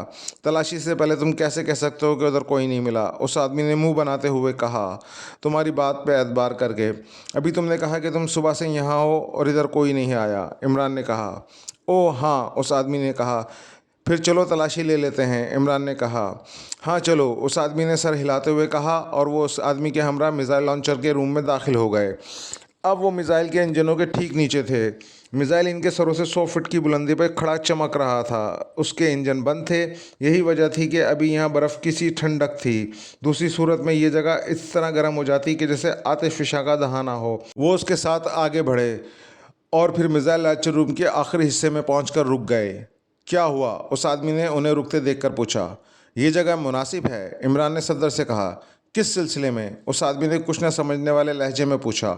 बिल्कुल ठीक, इससे बेहतर जगह नहीं मिल सकेगी, सफदर ने उस आदमी को नज़रअंदाज करते हुए कहा। ओके, इमरान ने कहा। तुम लोग किस किस्म की गुफ्तगू कर रहे हो, मेरी समझ में कुछ नहीं आ रहा, उस आदमी ने हैरत से कहा।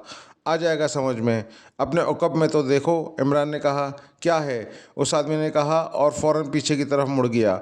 वो मुड़ा ही था कि इमरान का हाथ उठा और कड़ी हथेली उसकी गर्दन की हड्डी पर लगी। कड़ाक की आवाज़ के साथ उसकी गर्दन की हड्डी टूट गई और वो खाली होते हुए बोरे की तरह फ़र्श पर गिरता चला गया। ठीक उसी लम्हे बाहर से बहुत से भारी कदमों की चाप सुनाई दी। ऐसा लगा जैसे बहुत सारे लोग इस तरफ आ रहे हैं। ओह, वो लोग यहाँ भी आ पहुँचे, सफदर ने कहा। देखा जाएगा, इमरान ने गुर्रा कर कहा। अब क्या करें, सफदर ने पूछा। इसे साइड पर करो जल्दी, इमरान ने कहा तो सफदर ने आगे बढ़कर उस आदमी को उठाया जिसकी गर्दन इमरान ने तोड़कर हलाक किया था और उसे उठाकर एक कोने में ले गया और दीवार के सहारे बिठा दिया। अब राहदारी की जानिब से आने वाले जब तक अंदर ना आ जाते वो उन्हें नहीं देख सकते थे।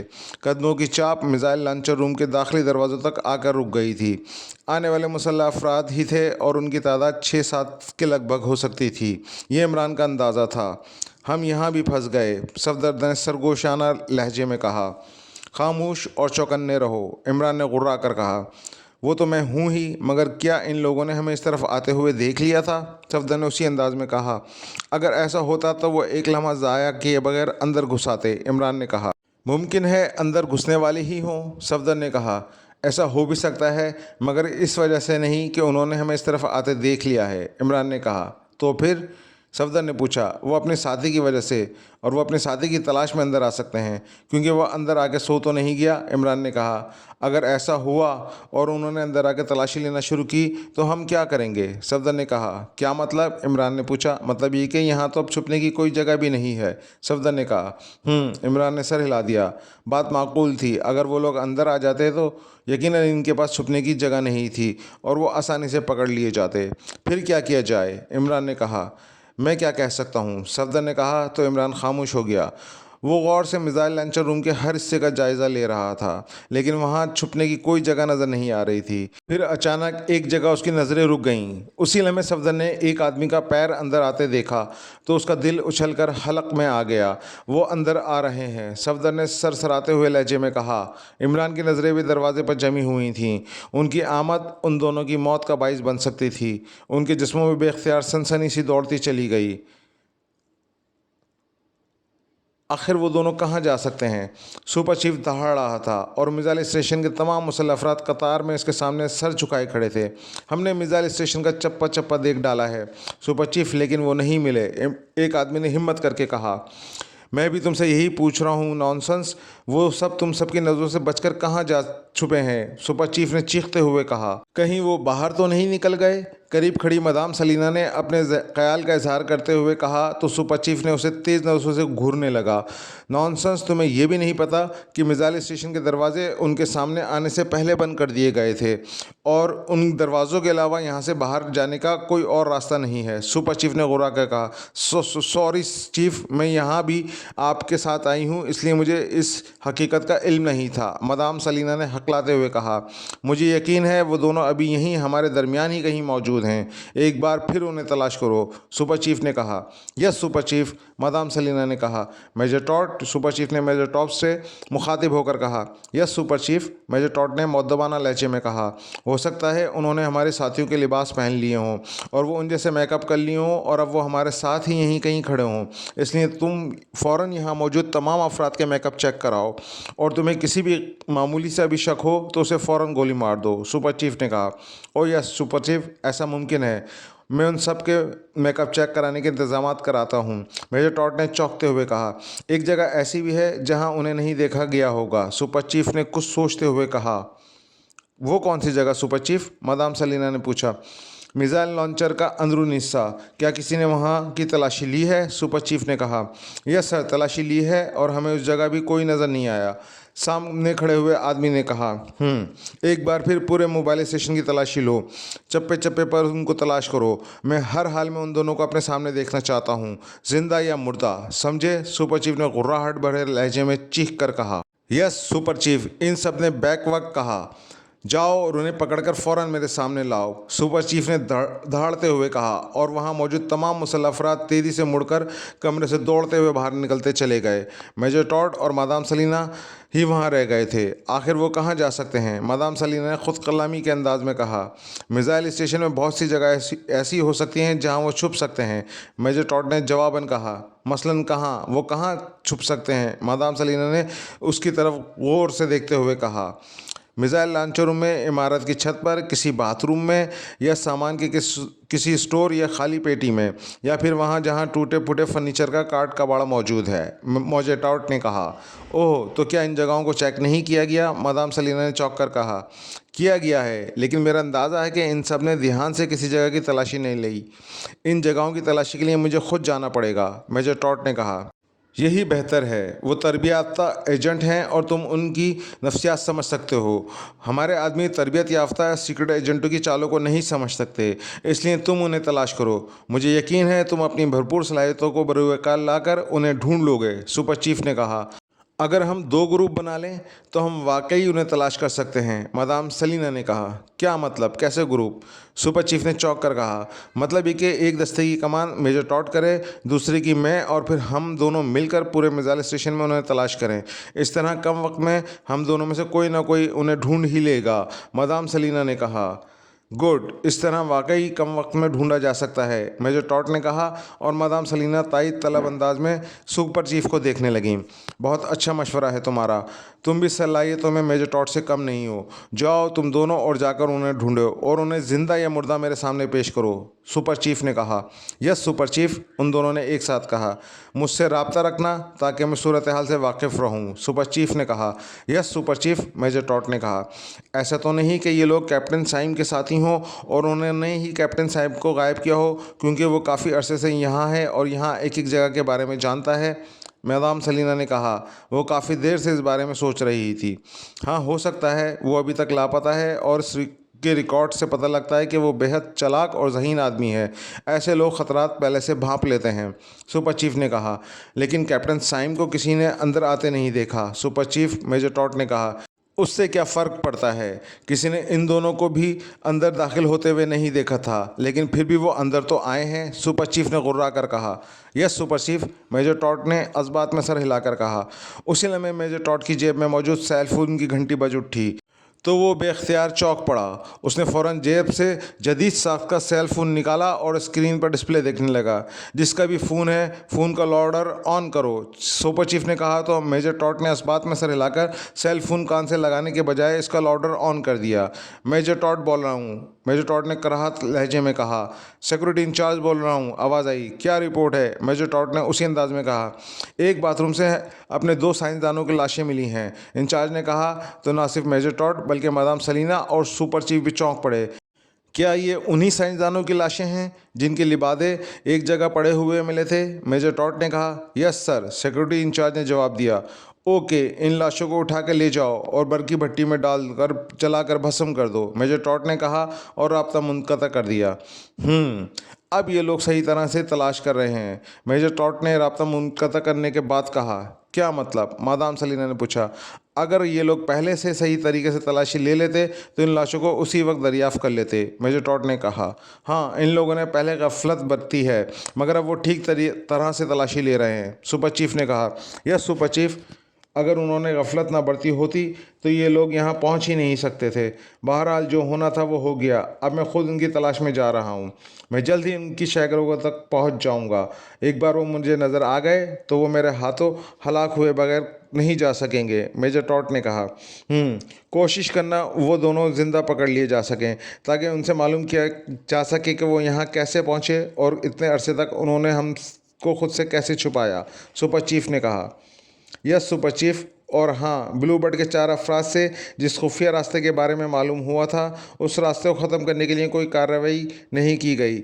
हमें जल्द से जल्द उस रास्ते को ख़त्म करना होगा, वरना शायद वो उसी रास्ते से फ़रार हो जाएं और हम यहाँ हाथ मलते रह जाएं, मेजर टॉड ने कहा। हाँ, सबसे पहला काम तुम यही करो और अपनी निगरानी में उस रास्ते को सील करा दो ताकि उनके निकलने के लिए ये रास्ता ख़त्म हो जाए, सुपर चीफ ने कहा। Yes super chief, major Todd ने सर हिलाते हुए मुअद्दबाना लहजे में कहा और फिर वो और मादाम सलीना उसे सलाम करके एक तरफ बढ़ गए जबकि सुपर चीफ दूसरे रास्ते की तरफ बढ़ गया। वो तेज़ तेज़ चलता हुआ अपने मखसूस ऑफिस में आ गया। ऑफिस में आके वो अपनी कुर्सी पर बैठकर किसी गहरी सोच में डूब गया। इसके दिमाग में वही दोनों सवार थे और इसकी समझ में नहीं आ रहा था कि आखिर उन दोनों कहाँ गायब हो गए। उन्हें ज़मीन निकल गई या वो उड़कर आसमान की वसअतों में गुम हो गए हैं। साइंसदानों के लिबास और उनकी लाशें मिल चुकी थीं। इसका मतलब ये था कि अब वो किसी और रूप में हैं, मगर किस रूप में, ये उसके लिए एक मसला था। अगर उसने उन सब का एक भी चेहरा देखा होता तो वो उनकी शनाख्त कर लेता और फिर उनकी गिरफ्तारी ज़्यादा मुश्किल ना होती, मगर उनका कोई चेहरा भी इतना गौर से नहीं देख सका था कि अब उन्हें शनाख्त कर लेता। मुमकिन है वो दोनों उन्हीं में शामिल हों या उन्हीं में से हों और बड़े इत्मीनान से तलाश की इस मुहिम में शामिल हों। ऐसा ही था तो उनका पकड़ लिया जाना नामुमकिन था।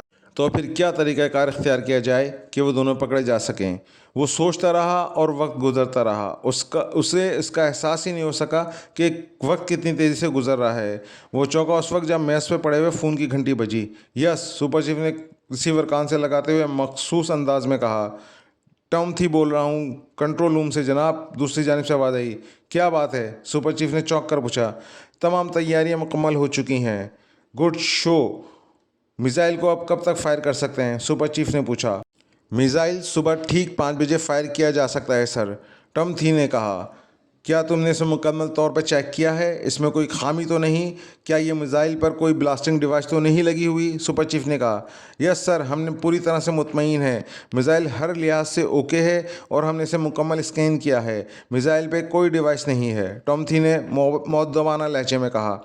कंप्यूटर्स में मिसाइल की सिमत और फासला मुतयन कर दिया है? सुपर चीफ ने पूछा। जी हाँ, यह आपके हुक्म के तहत किया गया है, टॉमथी ने कहा।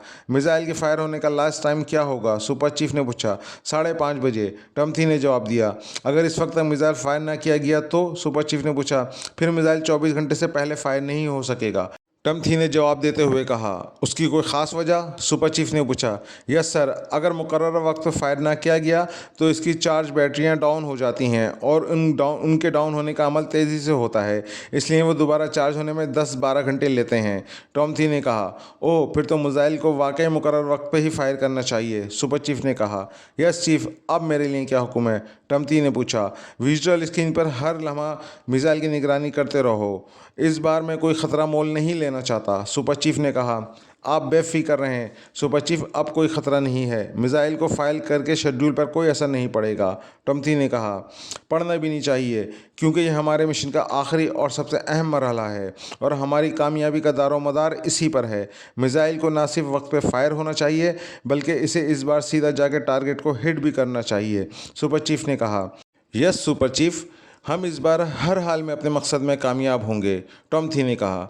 ओके, अब तुम अपने साथियों के हमरा हर लम्हे चौकन्ने रहो और एक एक चीज़ पर नज़र रखो। मिसाइल को बार बार कंप्यूटर से स्कैन करते रहो और अगर तुम्हें कहीं भी मामूली सी भी गड़बड़ दिखाई दे तो उस गड़बड़ को फ़ौरन दूर करो। और मैं चाहता हूँ कि मिसाइल को फायर करने तक तुम सब सिर्फ मशीन बनकर रह जाओ, सुपर चीफ ने कहा। यस सुपर चीफ, हम आपके एतमाद पर पूरा उतरेंगे, टॉमथी ने मौद्दबाना लहजे में कहा। ओके, सुपर चीफ ने कहा और राब्ता मुनक़ता कर दिया। वो आने वाले मुसल्लह अफराद का पैर ही देख सकते थे, क्योंकि वो अंदर नहीं आया था, जबकि अंदर आते आते यकलक रुक गया था, जैसे किसी ने इसे पीछे से आवाज़ देकर अंदर जाने से रोका हो। उसे कमरे में दाखिल न होते देखकर इमरान और सफदर ने इत्मीनान का सांस लिया। इमरान ने सफदर को इशारा किया और वो तेज़ी से एक तरफ बढ़ते चले गए। मिसाइल को सहारा देने के लिए जो फ्रेम बनाया गया था, इमरान इसके एक सुतून के पास रुक गया। ये फौलादी सुतून था। इमरान ने सफदर को देखा और ऊपर चढ़ता चला गया। ऊपर पहुंचकर मिसाइल के देव पैकर इंजन के साइलेंसर से चिपक कर खड़ा हो गया और सफदर को इशारा किया। चंद लम्हों बाद सफदर भी उसके बराबर पहुंच चुका था। अब वो दोनों अंदर आने वाले मुसल्लह अफराद को नज़र नहीं आ सकते थे, मगर वो उनको बखूबी देख सकते थे। फिर उनको वहाँ छुपे 2 घंटे गुजरे थे कि मुसल्लह अफराद के बूटों की धमक सुनाई दी और दर्जनों मुसल्लह अफराद उस हिस्से की तरफ घुस आए और वो एक एक जगह का जायज़ा ले रहे थे। उनके हाथों में दबी हुई टॉर्चों ने वहाँ लगे हुए बल्बों की रोशनी से भी तेज़ रोशनी फैला दी थी और इस रोशनी में हर चीज़ वाज़ेह नज़र आ रही थी। देखते ही देखते वो आदमी की लाश तक पहुँच गए जिसे इमरान ने हलाक किया था और फिर वहाँ जैसे एक हंगामा सा खड़ा हो गया। इमरान और सफदर दम सादे फौलादी चादर की दीवार से चिपके खड़े थे। नीचे एक आदमी ट्रांसमीटर पर किसी से बात कर रहा था। फिर 10 मिनट बाद ही इमरान ने सुपर चीफ और मेजर टॉड को अंदर आते देखा। वो सीधे इसी तरफ आए थे जहां इसकी आदमी की लाश पड़ी हुई थी। वो लाश देखने के बाद चीख चीख कर अहकामात देने लगा और मुसल्ला आदमी एक मरतबा फिर चारों तरफ उन्हें तलाश करने लगे, मगर वो नीचे होते तो मिलते। फिर सुपर चीफ ने चीख कर कुछ कहा और दर्जनों टार्चों की रोशनियां मिसाइल पर पड़ने लगीं और वो उसके इंजनों वाले हिस्से का जायज़ा ले रहे थे। सुपर चीफ ने सही सोचा था कि कहीं वो ऊपर तो नहीं चढ़ गए, मगर उनकी खुशकिस्मती थी कि वो इनमें से किसी को भी नज़र न आ सके और फिर वो मुसल्लह अफराद की लाश समेत वहाँ से निकलते चले गए। इमरान ने रेस्ट वॉच देखी। 4:28 होने वाले थे और वो इससे बेखबर था कि ठीक 5 बजे मिसाइल फायर कर दिया जाएगा। अचानक सफदर और इमरान दोनों ही बुरी तरह चौंके। मिसाइल के उस हिस्से में मौजूद सुर्ख बल्ब बुझ गए थे और इसकी जगह सब्ज़ बल्ब जल उठे थे और इसके साथ ही मिसाइल की दीवारों में अजीब सी धड़धड़ाहट सी पैदा होती चली गई थी। इंजन स्टार्ट होने वाले हैं, भागो वरना जलकर कोयला बन जाएंगे, इमरान ने तेज़ लहजे में कहा। तो ये बल्ब इसी बात की है, सफदर ने कहना चाहा। हाँ, ये बल्ब इस बात की निशानदही कर रहे हैं कि मिसाइल के इंजन स्टार्ट होने वाले हैं, इमरान ने कहा। तो चलें, फिर खड़े क्यों हैं, सफदर ने बौखलाए हुए लहजे में कहा और वो तेज़ी से सुतून के ज़रिए नीचे उतरते चले गए। फिर वो मिसाइल लॉन्चर रूम के उस हिस्से की तरफ दौड़े जिससे अंदर दाखिल हुए थे। उन्हें यहाँ एक मुसल्ला आदमी भी नज़र नहीं आया था। रादाली खाली पड़ी थी। कोई पहरेदार नहीं है, सफदर ने कहा। पहरेदार यहाँ रुककर मौत को गले लगाएंगे। इमरान ने मुंह बनाकर कहा और तेजी से राहदारी के दरवाजे की तरफ दौड़े, जो अब आहिस्ता आहिस्ता बंद होता जा रहा था। इससे पहले कि इस दरवाजे के पट बंद हो जाते, वह अंदरूनी राहदारी में जा पहुंचे और उसके अक़ब में दरवाज़ा बंद हो गया। फिर वो चंद कदम ही आगे बढ़े थे कि उन्होंने तेज़ गूंज सुनी और उसके साथ ही तेज़ रोशनी। मिसाइल के इंजन स्टार्ट हो चुके हैं, इमरान ने होठ भींचते हुए कहा और आगे बढ़ता रहा। 2-3 राहदारियाँ तय करके वो जिस राहदारी में मुड़े वो आगे से बंद थी। सामने ही एक कमरे का दरवाज़ा नज़र आ रहा था। वो ठिठक के गए, फिर मुड़े ही थे कि बुरी तरह चौंक पड़े। उनके सामने 2 मुसल्लह अफराद गन ताने खड़े थे और उनके चेहरे खूनखार मुस्कुराहट थी। लेकिन इससे पहले कि वो फायर करते, इमरान बिजली की तरह लपका और उसकी फ्लैंक किक एक साथ दोनों के सीनों पर पड़ी और वो उछल कर दूर जा गिरे। वो उठ ही रहे थे कि सफदर ने मशीन गन सीधी की और ट्रिगर दबा दिया। दूसरे हीले में तड़तड़ाहट के साथ इन दोनों की चीखें गूंजी और वो दोनों छल्ली हो गए। इमरान की लाशों की तरफ झपटा और उनकी कमर से बंधे बमों की बेल्ट खोलने लगा। सफदर भी इसकी तकलीद कर रहा था। फिर वो खड़े हुए ही थे कि 6-7 मुसल्लह अफराद दौड़ते हुए इस तरफ आते दिखाई दिए। इमरान ने एक लम्हा जाहिर किए बगैर मशीन गन सीधी की और ट्रिगर दबा दी। कई चीखें उभरी और दौड़ते हुए मुसल्लह अफराद अपने ही खून में नहाते हुए फर्श पर लुढ़कते चले गए। कमरे में चलो, इमरान ने सफदर से कहा और वो एक ही जस्त में एक कमरे के दरवाजे के पीछे पहुंचे और पट खोलकर अंदर दाखिल हुए और दरवाज़ा बंद कर दिया। ठीक उसी लम्हे राहदारी मुसल्लह अफराद के भारी बूटों की आवाज़ों से गूंजने लगी। इमरान ने झपट कर दरवाज़ा को बंद किया और फिर खिड़की की तरफ बढ़ने लगा और पट खोलकर बाहर कूद गए। बाहर आते ही उन्होंने मिसाइल के इंजनों का शोर सुना और चारों तरफ धुआं फैलता नज़र आ रहा था। वो चार दीवारी के उस हिस्से की तरफ दौड़े जिस तरफ मिसाइल स्टेशन में दाखिले का वाहिद गेट था। वो गेट तक पहुंचे भी नहीं थे कि चंद कदमों के फासले पर कोई चीज़ आकर गिरी। एक धमाका हुआ और आग दूर तक फैलती चली गई। अगर उन्होंने ज़मीन पर गिरने में एक लम्हे की भी देर की होती तो उनके जिस्मों के टुकड़े हो चुके थे। वो उठे, खड़े हुए और सामने का मंजर देखते ही चौंक पड़े। इनके सामने एक लाश पड़ी थी और वो कोई मुसल्लह आदमी ही था जो दस्ती बम के धमाके का शिकार हो गया था। इमरान ने इमारत की तरफ देखा जिस खिड़की से वो बाहर निकले थे। उस खिड़की से मुसल्लह अफराद कूदते हुए बाहर निकल रहे थे। इमरान ने 2 दस्ती बम निकाले और उनकी सेफ्टी में खींची और उनको मुसल्लह अफराद की तरफ उछाल दिया। 2 धमाकों के साथ कई चीखें सुनाई दी और दूर तक आग फैलती चली गई। वो दौड़ते हुए गेट तक जा पहुँचे थे। गेट पर बम मारो जल्दी, इमरान ने सफदर से कहा और दस्ती बम निकालकर गेट की तरफ फेंकने लगा। 7-8 बम मारने के बाद ही गेट टूट सका था और वो भी इस तरह के वो टूटे हुए हिस्से से फंस कर बाहर निकल सके थे। बाहर निकलते ही वो एक जानिब दौड़ने लगे। सामने से बहुत से मुसल्लह अफराद दौड़ते चले आ रहे थे और उन सब का अंदाज ऐसा था जैसे दुश्मन मुल्क पर हमला करने जा रहे हों। मिसाइल स्टेशन पर दुश्मन एजेंटों ने हमला कर दिया है साथियों, अपने साथियों की मदद करो। इमरान ने आने वाले मुसल्लह अफराद से चिल्ला कर कहा, तुम कैसे इधर आए और कहाँ जा रहे हो? उनमें से एक ने पूछा। मज़ीद कमक हासिल करने के लिए, इमरान ने कहा और उस वक्त तक वो करीब आ चुके थे। इमरान और सफदर इनके दरमियान से तेज़ी से गुजरते हुए उनसे दूर होने लगे। मुसल्लह अफराद आगे बढ़ गए। वो एक इमारत के गिर्द घूम गए। मिसाइल स्टेशन अब उनकी नज़रों से ओझल हो चुका था। अचानक एक धमाका हुआ, गड़गड़ाहट सुनाई दी और धुआं और आग का तूफान छोड़ता हुआ थर्ड अब मिसाइल फ़िज़ा में बुलंद होता चला गया।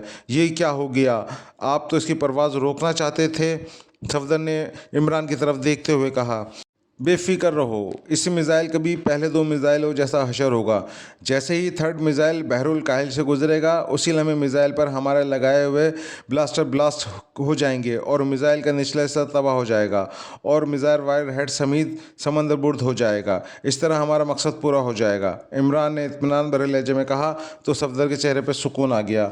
और हम यहाँ से कैसे निकलेंगे? सफदर ने पूछा। चलते रहो, मेरा ख्याल है वो सामने वाली दोनों इमारतें शायद हेलीकॉप्टरों के हैंगर्स हैं। इमरान ने कहा। ओह, तो ऐसा लग रहा है, सफदर ने कहा। और उधर वाकई हेलीकॉप्टर्स का हैंगर था, लेकिन वो एक हेलीकॉप्टर का कुछ हिस्सा जो हैंगर से बाहर निकला हुआ था देख सकते थे। वो उसी तरफ दौड़ने लगे। हैंड्स अप, जहाँ हो रुक जाओ वरना गोलियों से भून दिया जाएगा। वो हैंगरों के करीब पहुंचे थे कि एक कड़कदार आवाज़ सुनाई दी। 2 मुसल्लह अफराद हैंगरों से निकलकर उसके सामने आ गए और उनके हाथों में मशीन गन थी जिनका रुख ज़ाहिर है इन दोनों की तरफ ही था। फायर, इमरान ने चीखते हुए कहा और इसकी मशीन गन आग उगलने लगी। सफदर ने भी दौड़ते हुए इन दोनों अफराद पर फायरिंग कर दी। दोनों अफराद छल्ली होकर गिर पड़े। यही हाल इन मुसल्लह अफराद का हुआ था जो दाएं सिमत से नमदार हुए थे। उन्हें सफदर की गन चाट गई थी और वो फायर करते हुए हैंगर्स में दाखिल हो गए। यहाँ 6 हेलीकॉप्टर्स मौजूद थे, 2 गनशिप और 4 ट्रांसपोर्ट हेलीकॉप्टर थे। वो उस गनशिप हेलीकॉप्टर की तरफ बढ़े जिस पर एक मखसूस निशान बना हुआ था। इस निशान का मकसद ये था कि वो हेलीकॉप्टर किसी अहम शख्सियत के लिए मखसूस है और यहाँ अहम शख्सियत सिर्फ सुपर चीफ था। वो इसी हेलीकॉप्टर में घुस गए। फिर इमरान ने इंजन स्टार्ट किया और हेलीकॉप्टर को हैंगर से बाहर निकाल लाया, लेकिन परवाज़ भी नहीं कर पाया था कि उसे गनशिप हेलीकॉप्टर की मशीन गनों को इस्तेमाल करना पड़ा। सामने से दर्जनों मुसल्लफ़ अफराद उस तरफ दौड़ते चले आ रहे थे। इमरान ने हेलीकॉप्टर के हैवी मशीन गनों के बटन प्रेस किए और लीवर घुमाकर मशीन गनों को हरकत देते हुए सामने से आने वाले अफराद पर फायरिंग करने लगा। गोलियां मशीन गन से निकलने और सामने आने वाले अफराद को उछल उछल कर गिरते चले गए। दूसरे ही लम्हे इमरान ने हेलीकॉप्टर फ़िज़ा में बुलंद कर लिया था। अब वो लम्हा उस जगह से दूर होते जा रहे थे। इमरान ने हेलीकॉप्टर का कंट्रोल ऑटो पायलट पर सेट किया और ख़ुद हेलीकॉप्टर की तलाशी लेने लगा। 10 मिनट बाद वो मुसरत से खिल उठा। यह हेलीकॉप्टर सुपर चीफ का ही था और उसमें दर्जनों फाइलें ऐसी मौजूद थीं जिनसे इस मंसूबे में एक्रीमा, इसराइल और काफिरिस्तान की मिली भगत साबित की जा सकती थी। और ये साबित किया जा सकता था कि थर्ड अप मिज़ाइल के ज़रिए पाकिस्तान को सफ़ाई हस्ती से मिटाने का मंसूबा बनाया गया था और ये मंसूबा इसराइल, एक्रीमा और काफिरिस्तान का मुश्तरका मंसूबा था। अल्लाह ताला का लाख लाख एहसान है कि आखिरकार हमारी मेहनत 12 वर्ष हो गई और हम अपने मिशन में कामयाब हो गए, सफदर ने मुस्कुराते हुए कहा। वो भी बरामद होने वाली फ़ाइलें देख चुका था। अभी हमारी कामयाबी अधूरी है, अभी हमें काफिरिस्तान से निकलकर वापस जाना है। तुम चारों तरफ ध्यान रखो। मैं सरहदी पट्टी पर तैनात फर्स्ट रेंजर्स सेक्शन के इंचार्ज से रब्ता करता हूँ। अगर उससे रब्ता हो गया और हम इस हेलीकॉप्टर समेत यहाँ से निकल सकते हैं, इमरान ने कहा तो सफदर ने इस्बात में सर हिला दिया और इमरान हेलीकॉप्टर के ट्रांसमीटर से पाकिस्तानी फर्स्ट रेंजर सेक्शन के इंचार्ज से रब्ता करने की कोशिश करने लगा। कुछ ही देर में उसका रब्ता हो गया और इंचार्ज, जिसका नाम कर्नल वाजिद था, को अपने बारे में, इस हेलीकॉप्टर के बारे में तफसीलात बताने लगा जिसमें वो पाकिस्तानी सरहद की तरफ बढ़ रहे थे। थोड़ी देर बाद इमरान ने इत्मीनान से ट्रांसमीटर बंद किया और हेलीकॉप्टर का ऑटो पायलट बंद करके मैनुअल सिस्टम पर ले आया और ख़ुद हेलीकॉप्टर का कंट्रोल संभाल लिया।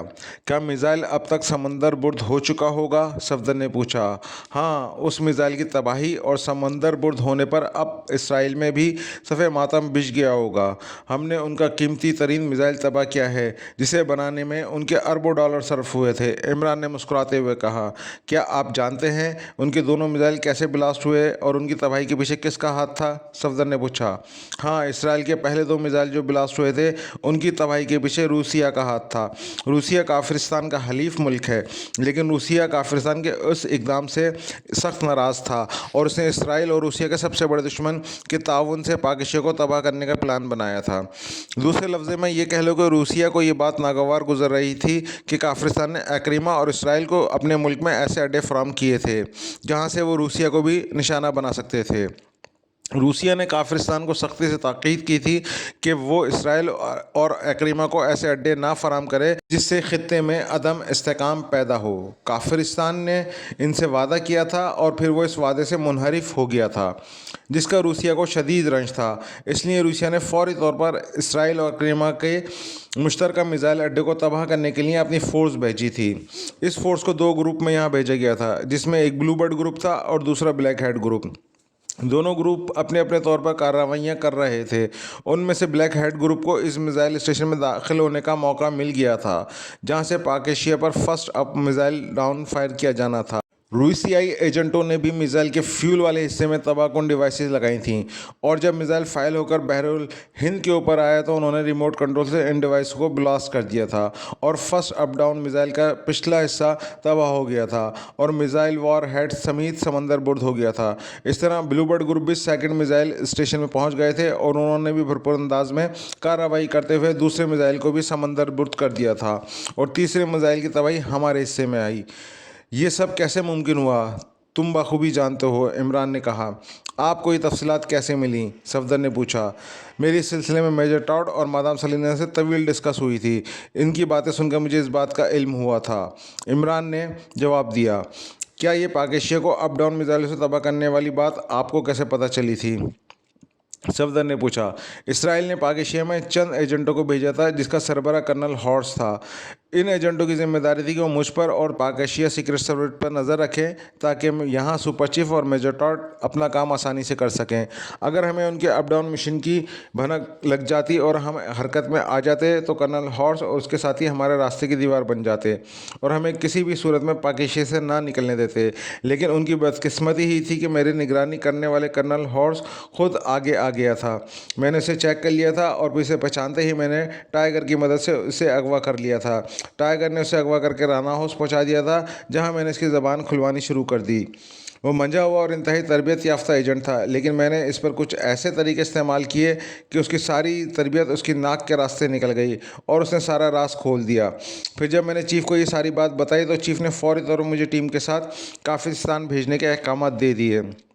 कर्नल हॉर्स से मुझे जो ट्रांसमीटर मिला था, इसके ज़रिए मैंने सुपर चीफ और मेजर टॉड से रब्ता किया और फिर मैंने कर्नल हॉर्स की आवाज़ में उन्हें ख़बरदार किया कि जिस तरह इनके पहले 2 अप डाउन मिसाइल रास्ते में ही ब्लास्ट हो गए थे, इसी तरह इनके थर्ड और लास्ट अप डाउन मिसाइल को भी रास्ते में गिराने की तैयारी मुकम्मल कर ली गई है। मैंने कर्नल हॉर्स के अंदाज में कहा कि मेरे पास एक तरबियत याफ्ता एजेंट है जो थर्ड अप मिसाइल को ना सिर्फ रास्ते में ब्लास्ट होने से बचा सकता है बल्कि इसे पाक एशिया पर टारगेट भी कर सकता है। मैंने सुपर चीफ से कहा कि मैंने एक ख़ास रिपोर्ट तैयार की है जो अगर वो देख ले तो इस मिशन का कामयाब हो सकता है। बस सुपर चीफ ने कर्नल हॉर्स की फौरी तौर पर अपने सीक्रेट एजेंट को निहायत खुफिया तौर पर काफिस्तान भिजवाने का कहा था। ये उसी की प्लानिंग थी कि कर्नल हॉर्स का ख़ास आदमी यानी मैं होटल क्राउन आऊँ और फैशन शो में शिरकत करूँ ताकि उसके साथी मुझे आसानी से पहचान लें और उस तक पहुँचा दें। इमरान ने तफसील बताते हुए कहा, अगर आपको ये सब कुछ मालूम था तो आपने हमें ये क्यों कहा कि आप हमें पहाड़ी मुकाम पर सैर कराने ले जा रहे हैं? सफदर ने कहा, चूँकि मुझे अकेले ही सुपर चीफ और third up missile down station तक पहुँचना था, इसलिए मैंने तुम सबको इसलिए कुछ नहीं बताया था। लेकिन किसी भी मरहले पर मुझे तुम सब की ज़रूरत पड़ सकती थी, इसलिए मैं तुम्हें अपने साथ लाया था। बाकी सब तो काम ना आए, लेकिन मेरी रिपोर्ट देने पर चीफ ने तुम्हें मेरी मदद के लिए भेज दिया। बस इतनी सी बात है। इमरान ने मुस्कुराकर कहा तो सफदर बेख्तियार हंस पड़ा।